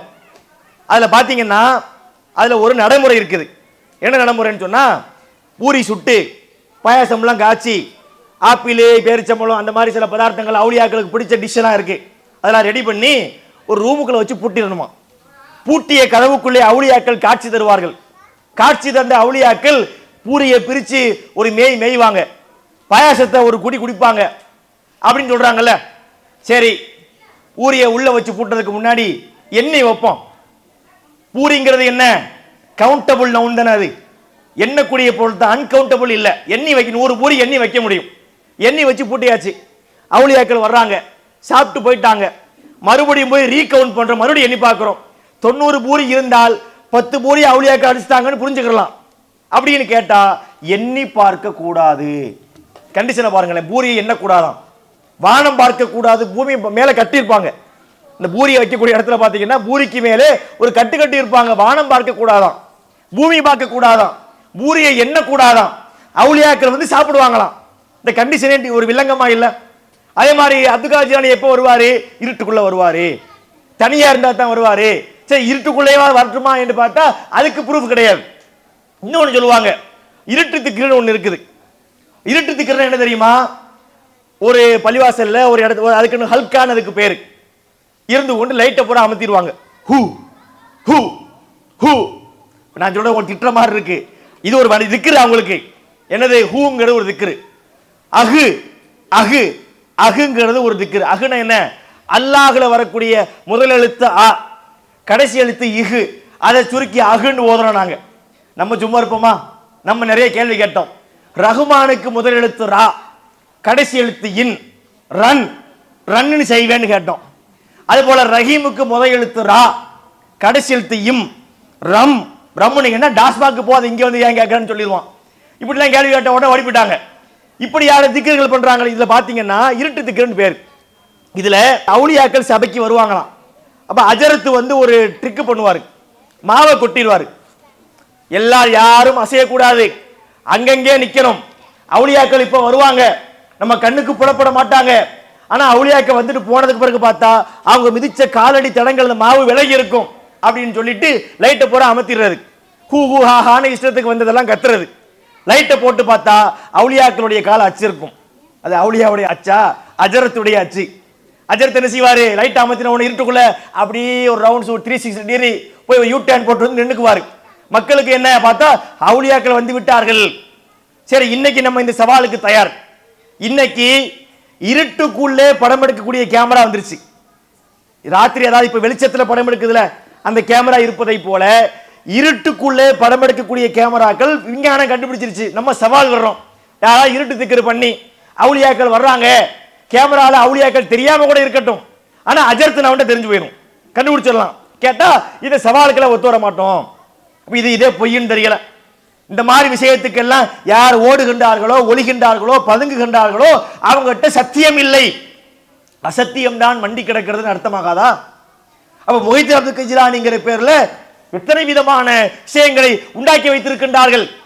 தமிழகத்திலே பல தர்காக்கள் முளைத்து நிற்கின்ற இந்த கோவலத்தில் இருக்கிறது. இஸ்லாத்தில் இல்லாத அந்த கேவலம் இங்கேயும் அரங்கேறி இருக்கிறது. இங்கே ஒரு தர்கா இருக்கிறது, நாகூர்ல ஒரு தர்கா இருக்கிறது. சரி, தர்காக்கள் சொல்றாங்கல்ல, இந்த தர்காக்கள்ல உள்ள அவுளியாக்களுக்கு சிலருக்கு நல்ல வரலாறுன்னு சொல்றாங்க. சிலருடைய வரலாறை பார்த்தால் அவங்களுக்கும் மார்க்கத்துக்கும் சம்பந்தமே இல்லைன்னு கூட தோணுது. அப்படியான அவுளியாக்கள்லாம் இருந்திருக்கிறாங்க.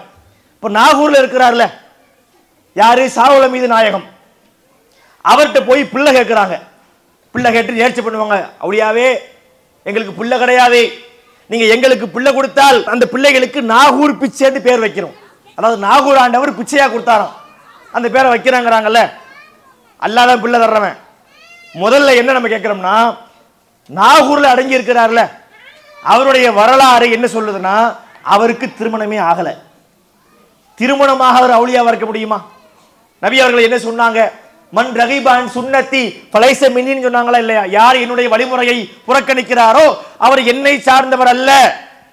அப்ப யாரு கல்யாணம் பண்ணலையோ அவர் ரசூலுல்லாஹ்வுடைய வழியை பின்பற்றலன்னு அர்த்தம். அப்ப அவருக்கு மனைவியும் இல்லை, பிள்ளைகளும் இல்லை. இதை யாரு சொல்றா? நம்ம சொல்லவில்லை, அவர்களே சொல்கிறார்கள். அவருடைய வரலாறு சொல்லுது. நீங்கள் அந்த வரலாறை ரொம்ப தேடிலாம் போக வேணாம், நானே உங்களுக்கு ப்ரூஃப் பண்றேன். நாகூர் ஹனீஃபாவுடைய ஒரு பாட்டு, யாரை பற்றி? இந்த சாவுலமி நாயகத்தை பற்றி எழுதக்கூடிய ஒரு பாட்டு. என்ன சொல்றாரு? 28ஆம் வயது நிறைந்தது இதமாய் திருமணம் செய்திடவே அருமை பெற்றோர் முனைந்தார்கள், அதனை மறுத்தார் திடமாக. என்னன்னு புரியுதா? 28 வயசு ஆயிருச்சு, அத்தா அம்மாவுக்கு பொறுப்பு இருக்கு. எப்பா 28 வயசாவது, ஒரு கல்யாணம் காட்சி பண்ணா என்ன, பேரப்பிள்ளை நாங்க கொஞ்சம் வேண்டாமா அப்படிலாம் கேட்பாங்கல்ல, கேட்டிருக்கிறாங்க. கேட்டால் அதனை மறுத்தார் திடமாக. அல்லாவின் தொண்டுக்கு என்னை நானே அர்ப்பணம் செய்து கொண்டேனே, கல்யாணத்தை விரும்பேன் என்று கண்டிப்புடனே கூறினரே அவர் சாஹேப் மீரானாம் புனித நாகூர் மீரானான். வருதா? கருணை கடலாம் காதர் வழியின் காரண சரிதம் கேளுங்கள், அதுல வருது. நாகூர் ஹனீஃபாவை சொல்றாரு, நிக்கா ஆகல, அக்கான்னு கூப்பிடுறதுக்கு அவருக்கு ஒரு மனைவி இல்ல, அவரு பிரம்மச்சாரியாக தான் இருந்தாரு, பிள்ளையும் இல்ல. இவர் அவுலியாவா? முதல்ல இது ஒரு கேள்வி. அடுத்து பாருங்கள், குணங்குடி மஸ்தான் அப்படின்னு ஒருத்தர் தண்டையார்பேட்டைங்கிறாங்கல்ல, தண்டையார்பேட்டை தொண்டியார்பேட்டை, அவர் ஊர் தொண்டி. குணங்குடி மஸ்தான் சொல்லி அவருக்கு தரியா கட்டி வைத்திருக்கின்றார்கள். இந்த குணங்குடி மஸ்தான் யாரு? அவர் ஒரு சித்தர். அவரு திருமணமே பண்ணக்கூடாதுன்னு சொன்னவர், சூஃபி கொள்கையை தூக்கி பிடித்தவர். திருமணம் என்பது ஆகாது, கல்யாணமே பண்ணாதீங்கன்னாரு. எந்த பெண்ணை மனம் முடிக்காதீங்க, ஆடென்றும் மாடென்றும் வீடென்றும் தேடென்றும் ஆண்டவனை மறப்பாக்குவாள். என்ன சொல்றாரு புரியுதா? திருமணம் பண்ணீங்கன்னு வைங்க, மனைவி வருவா, ஆடு வேணும்பா, வீடு வேணும்பா, அதை தேடு என்பால் கடைசியிலே ஆண்டவனை மறப்பாக்குவாள் சொல்கிறார். அது சொல்லுவார், தங்க நகையும் முகப்பணி சேலையும் தாய் என மாட்டுவாள், என் செங்கை வளையும் கூந்தலுக்கு என்னையும் சிறப்போடு தாய் என்று கேட்பாள். இந்த பெண்கள் இருக்கிறாங்களே, ஒரே தொந்தரவு, ஒரே இம்சை. அவன் சொல்ல, நான் சொல்லல, பெண்களை வச்சுக்கிட்டு ஒரே இம்சை. மூட்டை நீளத்துக்கு தலைமுடியை வச்சுக்கிட்டு அதுக்கு ஷாம்பு வாங்கித்தா, கண்டிஷனர் வாங்கித்தா, அதுக்கு வந்து இந்துலேக்கா பிரிங்கோ ஆயில் வாங்கித்தா, அதுக்கு தலைக்கு குத்துறதுக்கு வந்து இது வாங்கித்தா. கேட்குறாங்களா? அதுக்கு என்ன முகத்தில் போடுறதுக்கு Fair and Lovely, foundation cream, sun cream, mascara, என்னென்னமோ பேரில் 7 இருந்து Z வரைக்கும் அவங்களுக்கு காஸ்மெட்டிக்ஸ் இருக்குது. கேட்குறாங்களே, இதுதான் அவன் சொல்கிறான். கல்யாணம் முடிக்காத இந்த மாதிரி ஆக்குவாங்க. அட வெங்கப்பைய நீனோ மக்கனோ என் வீட்டுக்கு வராதே என்று ஓட்டுவாள். வீட்டுக்கு வராத தொலைஞ்சு ஓடுறா அப்படின்னு வீட்டை விட்டு விரட்டி விட்டுருவா. நிறைய சொல்றான் இந்த ஆளு. கல்யாணம் முடிக்காதீங்க, பெண்களை இழிவுபடுத்துகிறான். இந்த சமுதாயத்திலே ஹதீஜா அம்மையார் இல்லையா? ஆயிஷா அம்மையார் ஒரு பெண் இல்லையா? ஆசியா அம்மையார் ஒரு பெண் இல்லையா? மரியம் அலைஹிஸ்ஸலாம் ஒரு பெண் இல்லையா? இவன் யாரை பார்த்து சொல்லுகிறான்? ஒட்டுமொத்த பெண்களை பழிப்பது அதை இஸ்லாம் ஏற்றுக்கொள்கிறதா? எல்லாத்திலையும் நல்லவங்க கெட்டவங்க இருப்பாங்க. ஏன் ஆம்பளை எத்தனை பேர் ஒழுக்கமா? ஆம்பளையில குடிகாரம் இல்லையா? ஆம்பளையில ரொம்ப கெட்ட குணம் உள்ளவன் இல்லையா? கலாச்சார சீரழில முங்கினவன் இல்லையா? அது என்ன ஒரு சமுதாயத்தை பெண் என்றா அப்படித்தான், ஆண் இப்படித்தான் சொல்றது? அதை இஸ்லாம் ஏற்றுக்கொள்ளவில்லை. இவன் படிக்கிறான், அவன் சொல்றான் பாருங்க, இவனுக்கு இந்த குணங்குடி மஸ்தானுக்கு இஸ்லாத்துடைய அடிப்படையே தெரியல. இன்னைக்கு உள்ள முஸ்லிம்களுக்கு கூட தெரியும், அல்லாஹு சமது, அல்லாஹு தேவைகள் இல்லாதவன், அவன் சாப்பிட மாட்டான். அல்லாஹ் நமக்கு உணவளிக்கிறான், அல்லாஹ் சாப்பிடுவானா? அல்லாஹ்வுக்கு இன்னைக்கு காலையில் என்ன சாப்பாடு, மதியம் என்ன சாப்பாடு, ராத்திரி என்ன சாப்பாடு? அவன் உண்ண மாட்டான், பருக மாட்டான், ஓய்வெடுக்க மாட்டான், களைப்புற மாட்டான். அதான் அல்லாஹ்வுடைய தனித்தன்மை. இவன் படிக்கிறான் பாருங்க, இந்த குணங்குடி மஸ்தான் அல்லாஹ் பார்த்து படிக்கிறான். முட்டையும் பொரித்து முழு கோழியும் தான் பொரித்து தட்டை பீங்கானில் வைத்து தந்திடுவேன் நிராமயமே. இறைவா எனக்கு ஏதாவது கொடு, நான் உனக்கு ஒரு ஆம்லேட் போட்டு முட்டை பொரிச்சு தர்றேன். முழு கோழி கிரில் சிக்கன், அந்த நெருப்பு கோழி சுத்துது பாருங்க, அதை என்ன உனக்கு வச்சு தர்றேன் என்று கேட்கிறான். இஸ்லாத்துடைய அடிப்படையே இவனுக்கு தெரியல. இவன் யாரா? இவன் பார்த்தீங்கன்னா இவன் ஒரு ஒன்னாப்த அவுலியாங்கிறாங்க. இப்போ இந்த வரலாறுகளை பாருங்களேன், இஸ்லாத்தினுடைய அடிப்படைகளை புரியாதவர்கள் பீடி மஸ்தான் அவுலியா. முதல்ல பீடிங்கிறது ஹராமா இல்லையா மார்க்கத்தில்? ரவுடிகளுக்கு பார்த்தீங்கன்னா பான்பராக் ரவி அந்த மாதிரி பேர் வச்சா பரவாயில்ல, அந்த அடமொழிகளோட சுத்துறாங்க. அவுலியாக்களுக்கு பீடி மஸ்தான், சாராய சம்சி இப்படியா பேர் வைக்கிறது? இப்படிப்பட்ட அவுலியாக்களை இருக்க முடியுமா? அந்த பீடி மஸ்தானுடைய வரலாறு என்னன்னா, அந்த தர்காவில் உள்ள ஒரு ஆளு பீமாப்பள்ளி, நாகரிகா படிச்ச பாட்டு, அடியார்க்கு அருள் செய்யும் அம்மா. இந்த டியூனே திருட்டு டியூனு, சொந்த டியூன் இல்லை. என்ன டியூன் தெரியுமா? அழகென்ற சொல்லுக்கு முருகா அடியார்க்கு அருள் செய்யும் அம்மா. அங்கே போட்டிருக்கிறாரு. நாகூர் ஹனீஃபா ஆட்டையை போட்டு டியூனை பற்றி எடுத்தோம்னு சொன்னா அது பட்டியல எங்கேயோ போவோம். ஏர்வாடி வாழும் எங்கள் இஸ்லாத்தின் தீபமே என்ன தெரியுதா? தெய்வத்தின் தெய்வம் எங்கள் ஏற்காட்டு மாறி அங்க இருந்து அடிச்சாரு. இப்படி ஹிந்தியில, தமிழ்ல, அங்கே உள்ள பிற சமுதாயத்துடைய பக்தி பாட்டுல இருந்து ஏகத்துக்கு ஆட்டையை போட்டு டியூன் போட்டவர் தான் நாகூர் நடிப்பா. அதுல ஒண்ணு என்ன, அடியாருக்கு அருள் செய்யும் அம்மா. அந்த பீமா பள்ளிக்கு பக்கத்துல ஒரு ஆள், ஒரு மனநலம் பாதிக்கப்பட்ட ஒரு பைத்தியம். அந்த பைத்தியம் தான் யாரு? பீடி மஸ்தான். அங்கே போகக்கூடிய மக்கள் என்ன செய்வாங்கன்னா, அங்க இருந்து பீடி வாங்கி அங்கே கொடுப்பாங்க. இதுதான் அவர் கொடுக்கக்கூடிய காணிக்கை. யோசித்து பாருங்கள், பகுத்தறிவு மிக்க ஒரு மார்க்கம் இஸ்லாமிய மார்க்கம் என்பது சாதாரண மார்க்கமா? அறிவை, பகுத்தறிவை, தெளிவை, சிந்தனையை, மூட நம்பிக்கையை ஒழிக்கக்கூடிய தன்மையை ஊட்டிய மார்க்கம் இஸ்லாமிய மார்க்கம். இந்த மார்க்கத்தில் இருந்து கொண்டு இந்த மாதிரி காரியங்கள் செய்யலாமா? சிந்திக்க வேண்டாமா? அந்த மக்கள் சிந்திக்க வேண்டும். தர்கா வழிபாடு என்பது என்னங்க? முதல்ல நான் சில அடிப்படைகளை கேட்கிறேன். தர்கா நம்பிக்கையுடைய மக்கள் இந்த கேள்விகளுக்கு பதில் சொல்லட்டும். ஒரு மனிதர் உலகத்திலே வாழ்கிறார், அவருக்கு என்று ஒரு மௌத் ஒரு நாள் வரும். கண்டிப்பாக எல்லா ஆத்மாக்களுக்கும் மரணம் இருக்கிறது. குல்லு நஃப்ஸின் ஸாயிகத்துல் மௌத், எல்லா ஆத்மாக்களும் மரணத்தை சுவைத்தே தீரும். ஐனமா தக்கூனு யுத்ரிக்குமுல் மௌத் வலவ் குன்தும் ஃபீ புருஜின் முஷய்யதா, நீங்கள் எங்கிருந்த போதும் மரணம் உங்களை அடைந்தே தீரும். அது உறுதியாக கட்டப்பட்ட கோட்டைகளில் நீங்கள் வாழ்ந்தாலும் சரி, எங்க இருந்தாலும் மௌத்து வந்துடும். அவுலியாவுக்கு மௌத்து உண்டு, ரசூலுல்லாவுக்கு மௌத்து வந்தது, மௌத்தாயிட்டாங்க. இப்ராஹிம் நபியும் மௌத்தானாங்க, மூசா நபி மௌத்தானாங்க, ஆதம் நபி மௌத்தானாங்க. எல்லோருக்கும் மௌத்து உண்டு. எனக்கும் உண்டு, உங்களுக்கும் உண்டு, இங்க இருக்கிற அனைவருக்கும் உண்டு. எல்லாருக்கும் மௌத்து இருக்குல்ல, மௌத்தாயிட்டாங்க. மௌத்து ஆகிவிட்டால் மனிதனின் நிலை என்ன? ரெண்டு விதமா மார்க்கம் சொல்லுது. ஒண்ணு, நல்லடியார்களுக்கு ஒரு விதமான வாழ்க்கை இருக்கு, கெட்ட அடியார்களுக்கு ஒரு விதமான வாழ்க்கை இருக்கு. அவர் நல்லடியார்னு சொன்னா அவர் தொழுகையில, வணக்கத்துல, பிரச்சாரத்துல, மார்க்கத்துக்காக பணியாற்றுறதுல எல்லாத்திலும் சிறந்து விளங்கி இருக்கலாம், யாரா வேணால் இருக்கட்டும். நல்லடியாராக இருந்தால் அவருடைய உயிர் கைப்பற்றப்படும் போது வானவர்கள் வருவார்கள். இது ஹதீஸ்ல இருக்கு, அகமதுல பதிவு செய்யப்பட்ட செய்தியில இருக்கு. நஸர இலைஹி மினஸ் ஸமாஇ பீலுல் வுஜூஹ், நல்ல அடியார்கள் மரணிக்கும் போது வானத்திலே இருந்து மலக்குகள் இறங்குவார்கள். அவங்களுடைய முகம் எப்படி இருக்கும்? வெண்மையாக இருக்கும். சொர்க்கத்தினுடைய நறுமணங்களை அவர்கள் எடுத்து வருவார்கள், சொர்க்கத்துடைய ஆடைகளை அவர்கள் எடுத்து வருவார்கள். வந்து இந்த நல்லடியாருக்கு முன்னால் ஹத்தா எஜிலிசூன மின்ஹு மத்தல் பஸர், இங்க இருந்து பார்த்தால், ஒரு திறந்த வெளியிலே பார்த்தால் நம்முடைய கண் பார்வைக்கு தெரியக்கூடிய அளவு எவ்வளவு தூரம் தெரியுதோ அங்கே வந்து அந்த அந்த மலக்குகள் அமர்ந்து விடுவார்கள். கடைசியிலே மலக்குல் மௌத் வருவார்.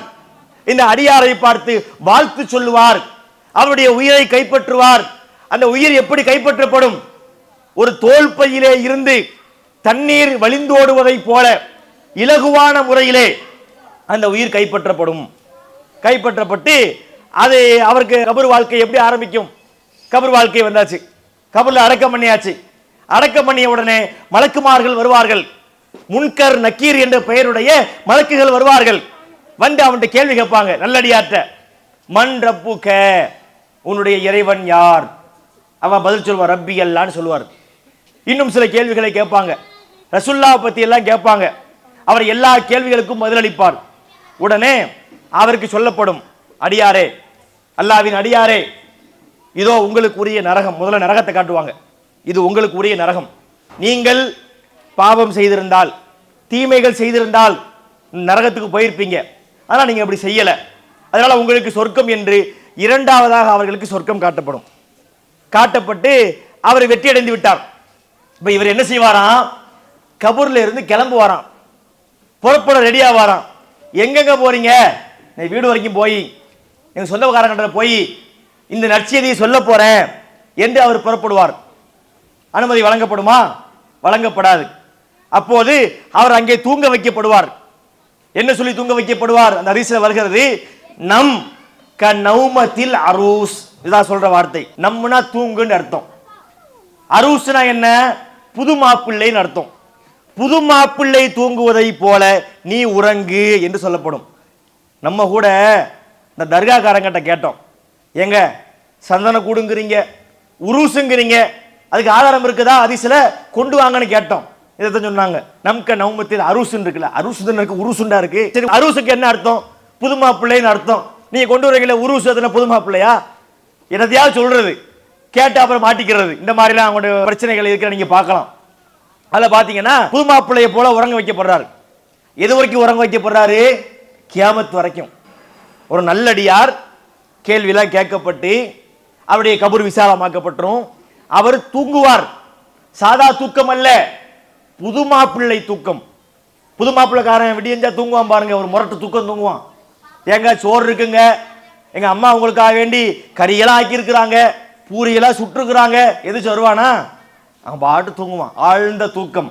இந்த மாதிரி அந்த நல்லடியார்கள் தூங்குவாங்க. இதுவரைக்கும் கியாமத்து வரைக்கும் தூங்குவாங்க. அந்த அடிப்படையிலே முஹைத்தீன் என்பவர் நல்லடியாராக இருந்தால், சொர்க்கவாசியாக இருந்தால், அவர் என்ன பண்ணிட்டு இருக்கிறார்? இப்ப நல்லா தூங்குறார். சாவுல மீது நாயகம் நல்லடியாராக இருந்தால் தூங்கி கொண்டிருப்பார். ஏர்வாடி இப்ராஹிம் அவர் யாரு? சைக்காட்ரிஸ்ட், அதாவது மனநலங்களை, அதாவது பைத்தியங்களை குணமாக்கக்கூடிய சைக்காட்ரிஸ்ட் சொல்றாங்க. அவர் யாரு? அவர் தூங்கிட்டு இருப்பார் நல்லவராக இருந்தால். இது இஸ்லாம் சொல்லக்கூடிய அடிப்படை. இன்னொரு அடிப்படை என்ன? கெட்ட அடியார்கள், பாவிகள், பல தவறுகள் செய்தவர்கள், அவங்க மௌத்தாயிடுறாங்க. அப்ப என்ன? வானத்துல இருந்து கருமை நிறமுடைய, முகத்துல கருமை நிறமுடைய மலக்குகள் வருவாங்க. வந்து அவங்க முன்னாடி உட்காருவாங்க. அவனை பார்த்தாலே அரண்டு மிரண்டு போயிடுவான். கடைசியில மலக்குள் மௌத்து வருவாரு, அவனை அடிப்பாரு. எதிலி கூட உஜுககும் அதுபாரகம், முகத்தில் அடிக்கிறது, விழாவில் அடிக்கிறது, அடிச்சு அவனுடைய உயிரை பிடுங்கி எடுப்பது. எப்படி? ஈரத்திலே நினைக்கப்பட்ட ஒரு கம்பளியை அதுல உள்ள நூலை பிடிச்சி இழுக்க முடியுமா? எருமாடு தோல் மாதிரி ஆயிரும். சாதா துணியில காட்டன்ல நீ நூலை எடுத்துடலாம், கம்பளியில எடுக்க முடியுமா? முடியாது. அந்த கம்பளியை ஒரு வாளியில முக்கிய எடுத்தோம்னு சொன்னா அது எருவு மாட்டு தோல் தான் கிட்டத்தட்ட. அதனுடைய நூலை பிச்சு எடுக்க முடியுமா? முடியாது. இழுத்தா பிச்சு தான் இழுக்கணும். அதுபோல இந்த கெட்டவனுடைய உடலிலே இருந்து உயிர் என்பது கொடூரமாக கைப்பற்றப்பட்டு அப்புறம் கபர்ல வேற கேள்வி இருக்குது. மலக்குகள் கேட்பார்கள், உன் இறைவன் யார்? மன் ரப்புக? ஹா ஹா லா அதிரி. அவன் சொல்லுவான் பதில், ஐயையோ எனக்கு தெரியாதே. உன்னுடைய மார்க்கம் என்ன? ஹா ஹா லா அதிரி, தெரியாதே, எல்லாவற்றுக்கும் தெரியாதுன்னு சொல்லுவான். அப்புறம் என்ன? ஃபெயிலா போயிட்டான். அவனுக்கு முதல்ல சொர்க்கம் காட்டப்படும். பார் உன்னுடைய சொர்க்கம், நீ ஒழுங்கா வாழ்ந்திருந்தால் இந்த சொர்க்கத்துக்கு போயிருப்பாய். ஆனால் நீ ஒழுங்கா வாழல, இந்தா உனக்கு உரிய நரகம் காட்டப்படும். அங்கே கபரிலே அந்த கபர் அவனை நிற்கும். அவனுடைய விலா எலும்புகள் ஒன்றோடு ஒன்று கோர்த்து கொள்ளக்கூடிய அளவிற்கு கபர் அவனை நெருக்கும். அவனுடைய கபர் நெருப்பால் நிரப்பப்படும். இரும்பு செம்மட்டியால் அவன் அடிக்கப்படுவான். ஹதீஸ்ல இருக்கிறது. அப்ப யாரு கபர்ல முழிச்சிருப்பா? கபூர்ல முழிச்சிருக்கிறது யாரு? தீயவன், நரகவாதி, கெட்டவன் முழித்திருப்பான். அவனுக்கும் கேட்காது. அல்லாஹ் சொல்லக்கூடிய வசனத்தை சொல்றான், பர்ஸகுன் இலா யௌமி யுபாஸூன். குர்ஆன் வசனம் இது. இந்த உலகத்திற்கும் அந்த உலகத்துக்கு மத்தியில என்ன ஒரு திரை இருக்கிறது. இங்கே நடக்கிறது அங்கே கேட்காது, அங்கே நடக்கிறது நமக்கு கேட்காது. இவங்க சொல்றாங்க தர்காவை போய் கேட்டா அங்க எல்லாம் நமக்கு செஞ்சு கொடுப்பாங்க. நல்லடியாராக இருந்தாலும் அவர் தூங்குறாரு, அவருக்கு எந்த கூப்பாடும் அவர் காதுக்கு போகாது. இவ்வளவு தெல்ல தெளிவாக மார்க்க நமக்கு வழிகாட்டி இருக்கிறது. இது தர்காவிலே போய் அமர்ந்து கொண்டு பல வழிபாடுகளை செய்கின்றார்கள். இவர்களை அழைத்தால் அவர்கள் நமக்கு துணை புரிவார்கள், நமக்காக வந்து பேசுவார்களா? மறுமையினுடைய நிலை என்ன இவங்க நினைக்கிறாங்க? தர்காவை போய் நம்ம அழைக்கிறோம், இந்த அவுலியாக்கள் நாளைக்கு மறுமையில் வந்து நமக்காக கை கொடுப்பார்கள், கூட நிற்பாங்க. எவனும் எவனுக்காகவும் நிற்க முடியாது. ஏன்னா மறுமையை பற்றி அல்லாஹ் சொல்கிறான். திருமறை குர்ஆனை முதல்ல படிக்கணுங்க. தர்கா வழிபாட்டை தூக்கி பிடிக்கக்கூடியவர்கள் திருக்குர்ஆனை படிக்க சொல்லி மக்களை வழிகாட்டுகிறார்களா? யோசிச்சு பாருங்களேன். நம்ம என்னங்க சொல்றோம்? குர்ஆனை படிங்கிறோம். உங்க வீட்டில் உள்ள குர்ஆனையே படிங்க, உங்க வீட்டில் உள்ள தமிழ் மொழிபெயர்ப்பை படிங்க சொல்றமே. பள்ளிவாசல்களிலே திருக்குர்ஆனை தமிழ்ல படிங்கன்னு சொல்றாங்களா? ரசூலுல்லாஹ்வுடைய பொன்மொழிகளை தமிழ்ல படிங்கன்னு சொல்றாங்களா? சொல்வதில்லை. ஏன் சொல்வதில்லை? படிச்சா தெரிஞ்சிருவோம்ல. படிச்சா பைசா பார்க்க முடியாது இல்லையா? காசுக்காக வேண்டி உங்க உண்டாக்கி வச்சதெல்லாம் வீணா போயிடாதா? நான் இதை இட்டுக்கட்டி சொல்லவில்லை. உங்க உண்டாக்கின மௌலுதுகள், பாத்தியாக்கள் எல்லாமே காசுக்காக உண்டாக்கப்பட்டதுதான். இதுல நன்மைன்னு அவங்களுக்கு எந்த பார்வையும் கிடையாது. இதுக்கு என்ன ஆதாரம்? அதுக்கு ஆதாரம் இருக்கு. என்னுடைய குடும்பம் சுன்னத் வல் ஜமாத் குடும்பம். நாங்க எல்லாம் சிறு வயதுல தர்காக்களுக்கு, நாங்க போகாத தர்காக்கள் பரவலாக இல்லை, எல்லா தர்காவுக்கும் போயிருக்கிறோம், மௌலுதுகள்லாம் ஓதி இருக்கிறோம். அந்த மௌலுதுகள் ஓதும் போது பார்த்தா ஒரு பாட்டு உண்டு. அதாவது ஒரு வீட்டை போய் மௌலுது ஓத போவோம், அரபி மௌலுது ஓதுவார்கள். அதுக்கு பிறகு இன்னொரு மௌலுது ஓதுறதுக்கு இடையிலே சில பாடல்களை தமிழ்லே ஓதுவோம். அப்ப நமக்கு அரபிலாம் தெரியாது, சில பாட்டு தமிழ்லே படிப்பாங்க. அதுல ஒரு பாட்டு அதுக்கு ஆதாரம். இப்பவும் எனக்கு ஞாபகம் இருக்கு, உங்களுக்கு சொல்லி காட்டுறேன். மௌலுதுல இடையில வர பாட்டு, ஆனா கொஞ்சம் தமிழ் கொஞ்சம் ஓல்டு தமிழா இருக்கும். இப்போ உள்ள ஜெனரேஷனுக்கு அது புரியாது. நான் அதை இன்னொரு டிரான்ஸ்லேட்டும் பண்றேன். முதல்ல அந்த தமிழ் பாட்டை படிக்கிறேன். கந்தமா மௌலுதோதும் லப்பைக்கு கற்கண்டும் இலகுடனே காப்பியும் சொந்தமாக தயார் செய்து ஊட்டிடும் பெண்டீர்கள் யாவருக்கும். புரிஞ்சுச்சா? அந்தமான அல்கவுனு பைத்தினை ஓதுவோமே சந்தமான திரேகரே ஸல்லல்லாஹு அலைஹி வஸல்லமே. இப்படி ஒரு பாட்டு இருக்கு. இதுக்கு என்ன தெரியுமா அர்த்தம்? கந்தமா மௌலுது ஓதும் லப்பைக்கு, பழமை வாய்ந்த மௌலுதை ஓதக்கூடிய அஜரத்துக்கு. இது டிரான்ஸ்லேஷன். காப்பி, அது காப்பி தெரியுது. சாதா காப்பியா? கற்கண்டு மிளகு. இந்த அஜரத்துமார்களுக்கு வாய்க்கு வக்கனையா தான் கேட்கும்.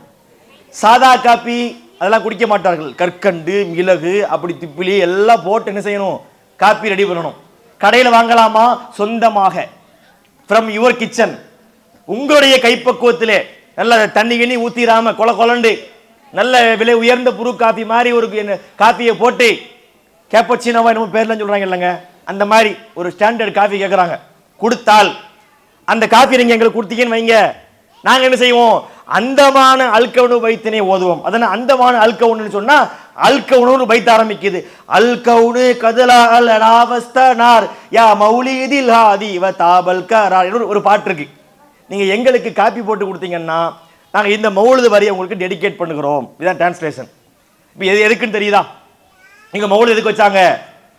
காப்பிக்காக, பிரியாணிக்காக, கரியானத்துக்காக, போண்டாவுக்காக, தால்ச்சாவுக்காக, தனிக்கறிக்காக, புலவு சோத்துக்காக, குஸ்காவுக்காக, தவாக்கறி எதுக்காக?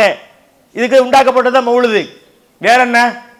எங்களுக்கு பாடம் நடத்திய ஒரு ஆலிம்சா சொல்லுவார், அவங்க மௌலுது ஓத போவாங்களாம். ஓத போகும்போது அதுல ஒரு பையன் படிப்பானாம்.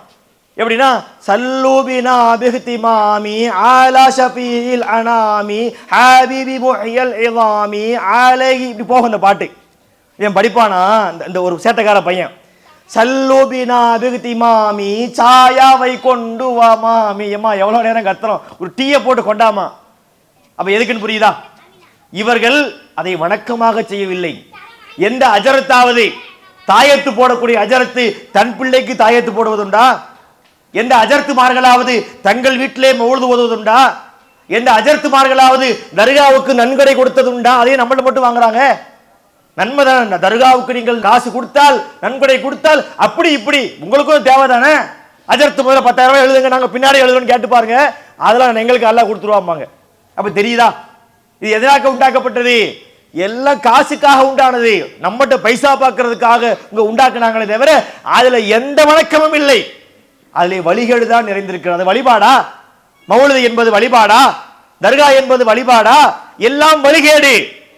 அப்ப இது மாதிரியான காரியங்களை நன்மை என்று நினைத்துக் கொண்டு மக்கள் மத்தியிலே கொண்டு வருகின்றார்கள். அல்லாஹ் திருமறை குர்ஆனிலே பல வசனங்களிலே பேசுகிறான். இது மாதிரியான நம்பிக்கைகளை ஒழிக்கத்தான் நபி அவர்கள் வந்தார்கள். அல்லாஹ் கேட்கின்றான், அலஹும் அர்ஜுலுன் யம்ஷூன பிஹா அம்லஹும் ஐதி யப்திஷூன பிஹா அம்லஹும் ஐயுன் யுப்சிரூன பிஹா அம்லஹும் ஆதானுன் யஸ்மஊன பிஹா.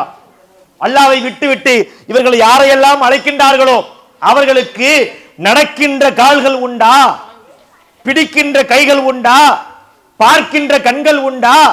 கேட்கின்ற காதுகள் உண்டா? நான் கேட்கல, நம்ம சொல்லணும். வைங்க, இந்த நஜாத்காரர்களுக்கு இந்த குண்டக்க மண்டக்க பேசுறதுதான் வேலைம்பாங்க. இது அல்லாஹ் கேட்கிறான் இந்த கேள்வியை, நம்முடைய கேள்வி கிடையாது. அல்லாஹ் கேட்கிறான். அல்லாஹ்வை விட்டு யாரையும் அழைத்தால் அவங்க யாரு? இபாதுன் அம்சாலுக்கும், உங்களை போல அடிமை. நான் ஒரு அடிமை, நீங்கள் ஒரு அடிமை, அஜர்த்து ஒரு அடிமை, முஹித்தின் ஒரு அடிமை, நபிகள் நாயகம் ஒரு அடிமை, இப்ராஹிம் நபி ஒரு அடிமை. எல்லா அடிமைகள். நபி என்பதற்காக பின்பற்றுவோம், அதற்காக அவர்களை வணங்கினால் இஸ்லாம் கிடையாது. ஒரு நபியை வணங்கினால் என்ன ஆகும்? ஒரு சமுதாய மக்கள் ஈசா நபியை வணங்குறாங்க, அது அதுக்காக ஏத்துக்க முடியுமா? அவங்க நம்ம என்ன சொல்லுவோம்? ஈசா நபி பேசிய முதல் வார்த்தை என்ன? அதாவது மரியம் அலைஹிஸ்ஸலாம் அவர்களுக்கு அதாவது கணவர் கிடையாது, அது அதிசயமாக பிறந்த குழந்தை, அல்லாஹ்வுடைய அத்தாட்சியாக பிறந்த குழந்தை. அப்ப மரியம் அலைஹிஸ்ஸலாம் அவங்களுக்கு அவங்க கர்ப்பம் தரிக்கிறாங்க. அந்த சமுதாய மக்கள் கேள்வி கேட்குது, அவங்கள பரிகசிக்குது, என்னம்மா இப்படி பண்ணிட்டிய, கல்யாணம் ஆகாம இப்படி கர்ப்பமா நிக்கிறிய, ஒரு பெண்ணை எப்படி எல்லாம் கேட்டிருப்பாங்க. எதுவுமே பேசல, அமைதியா இருந்தாங்க. குழந்தை பிறந்ததை தூக்கிட்டு வந்தாங்க. உடனே அப்பவும் பேசினாங்க.